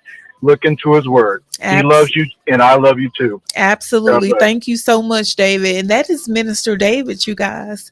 And we thank him so much for tapping in and tuning with us tonight. You guys, I want to tell everybody, thank y'all for jumping in on this conversation tonight. We have had a great conversation.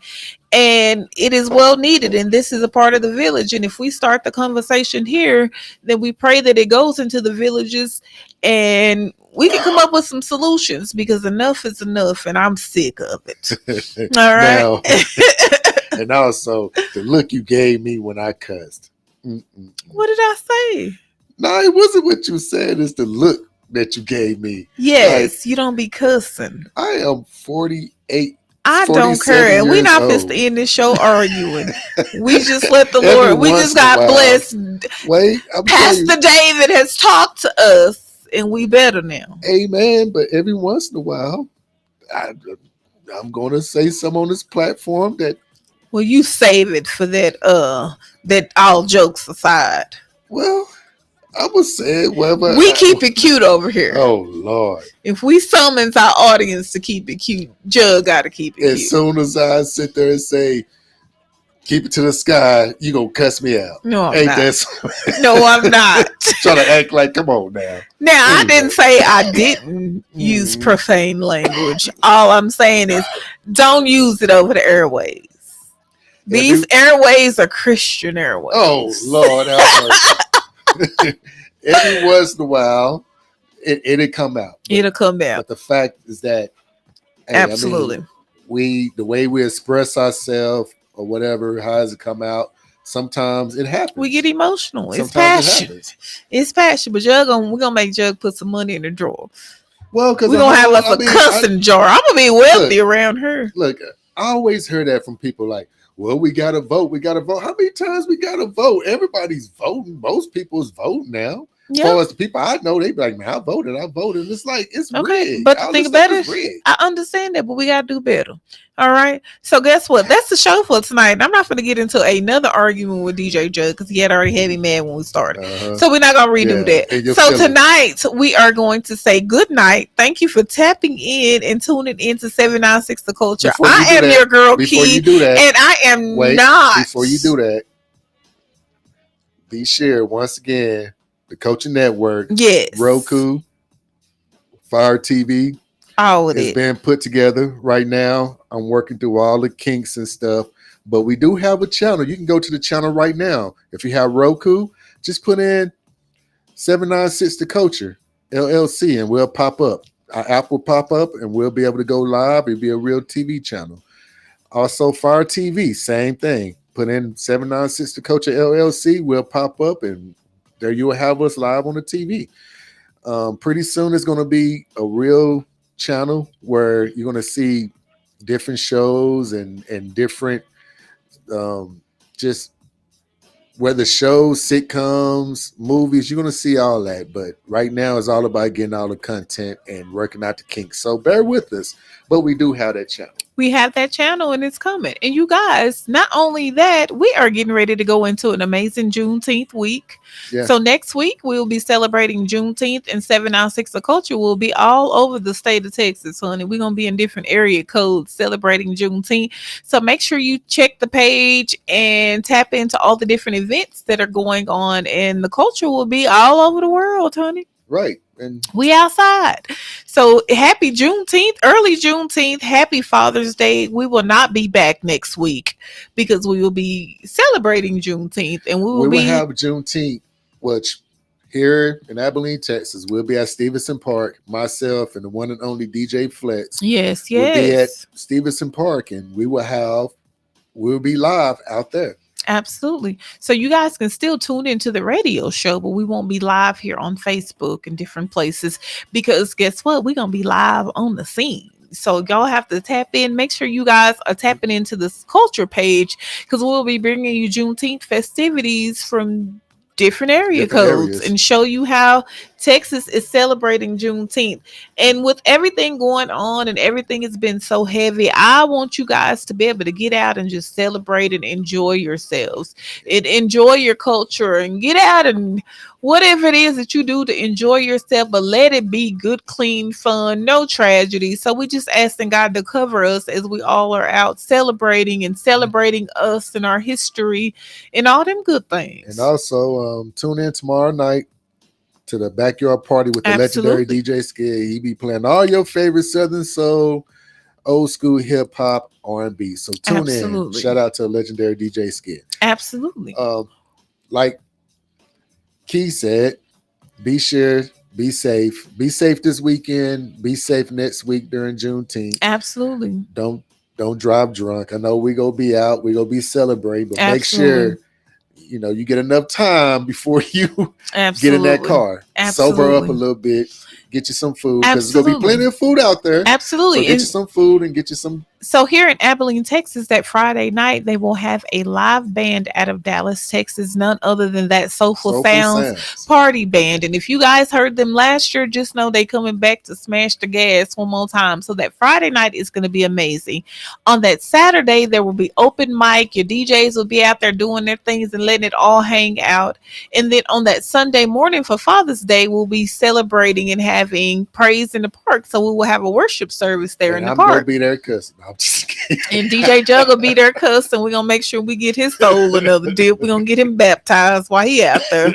So yeah. So it's a lot going on. And if you are in the Midland, Odessa area, there on Thursday night, there will be the great Jeter Jones and Mr. Arthur Young will be there in the Odessa area at their VFW there. So go ahead and grab those tickets. I believe those tickets are $75. So you guys are more than glad to.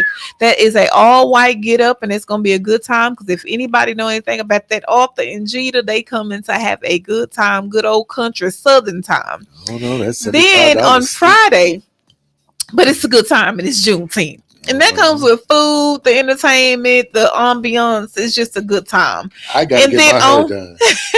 And on that Friday, your girl will be there in Midland, Texas with the Making an Impact. And we have Miss Vocals that will be in concert there. And then on Saturday, again, Miss Key will be there at Washington Park there in Midland, Texas. And a lot of the people that we have interviewed will be live in concert. So I'll be able to get y'all some live footage and all of that. So you guys make sure you are out enjoying your Juneteenth weekend, and there's different activities and things going around in your cities and all that good stuff. But while you enjoying Juneteenth and you just out vibing and rolling the city, make sure that you are tapped and tuned into this 796 The Culture Radio, because baby, we're gonna be in Juneteenth mode and it's going down. When you get down there, you just let them know that Jug said what's up. I'm down here doing, I'm on the ones and twos. I'm on the wheels of steel down here. Absolutely. Working Juneteenth, and let them know, hey, what's up? Hey, what's up? Y'all show out down there. We go show out down there. Absolutely. And it's just going to be a good time. But once again, you guys, thank y'all for tapping in. I am your girl, Kira Kill. This is 796 The Culture. And y'all, we're going to be all over the world for Juneteenth. So y'all stay tapped, locked in. It's a great Thursday night. Go get y'all some rest. And hey, it's the freaking weekend. Let's go. The freaking weekend. The freaking weekend. How I would say it would be totally different, but I can't say it on keeping it cute with kids. You can't. You say that foolishness for that. All jokes aside, ain't no foolishness. Ain't no foolishness. You say that ungodliness. Ungodliness. Soon as we go we cleared from being on live. I'm gonna cuss him out, Yeah, but over exactly. the We gonna cuss airwaves, it up where a the good storm. Christian folks is and my elders, I will not be cussing, and Jug will not be cussing. So everybody jump in Jug inbox and tell him stop that cussing. Y'all, We gonna tell his mama. hey, y'all can jump in my inbox. I'm gonna tell y'all, hey, however I speak, however you speak, that's just us. Listen, I'm we gonna very tell professional. Jug mama. I am very professional. You are very But at the professional. same time, You got a little passionate tonight. At the same time, if it comes out, it comes out. And you gonna repent and keep it pushing. Hey, they cussing. Did you apologize? No, we don't apologize. You didn't for. apologize to me. They cussing on Shaq and Charles Barkley. They've been cussing throughout the whole series. I can't. They be. You mean? But you are not them, and they are not on You Keeping mean the me Cute tell with me? Keith. Well, you know what? It ain't no Y'all, different. I'm than them. to get on up out of here. I'm You no have been different than tapped them. into 796 The Culture as we If they rebuke cussing Jug. on ABC, We will see CBS, y'all. NBC, I'm cussing too. We will see y'all. We see we got a cussing Why you spirit keep around scratching here. your? What's wrong? We gotta cut. I get itchy when I get sleepy, so I got to get out of here. You need to go But take you a bath. That's what it is.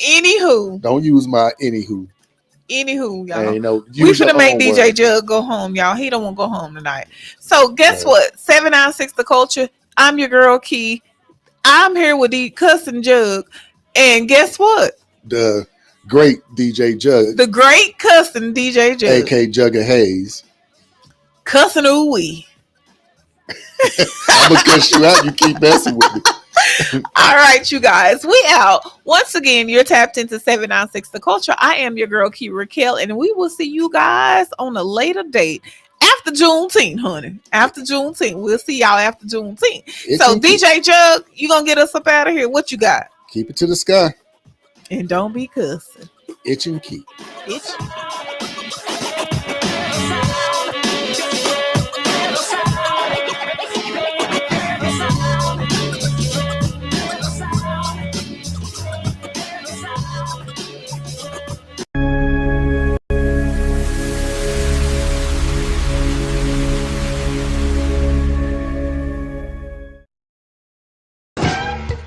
It's your boy Knock a Flock of Flame, aka the Liquor Man, and you're listening to 796 The Culture.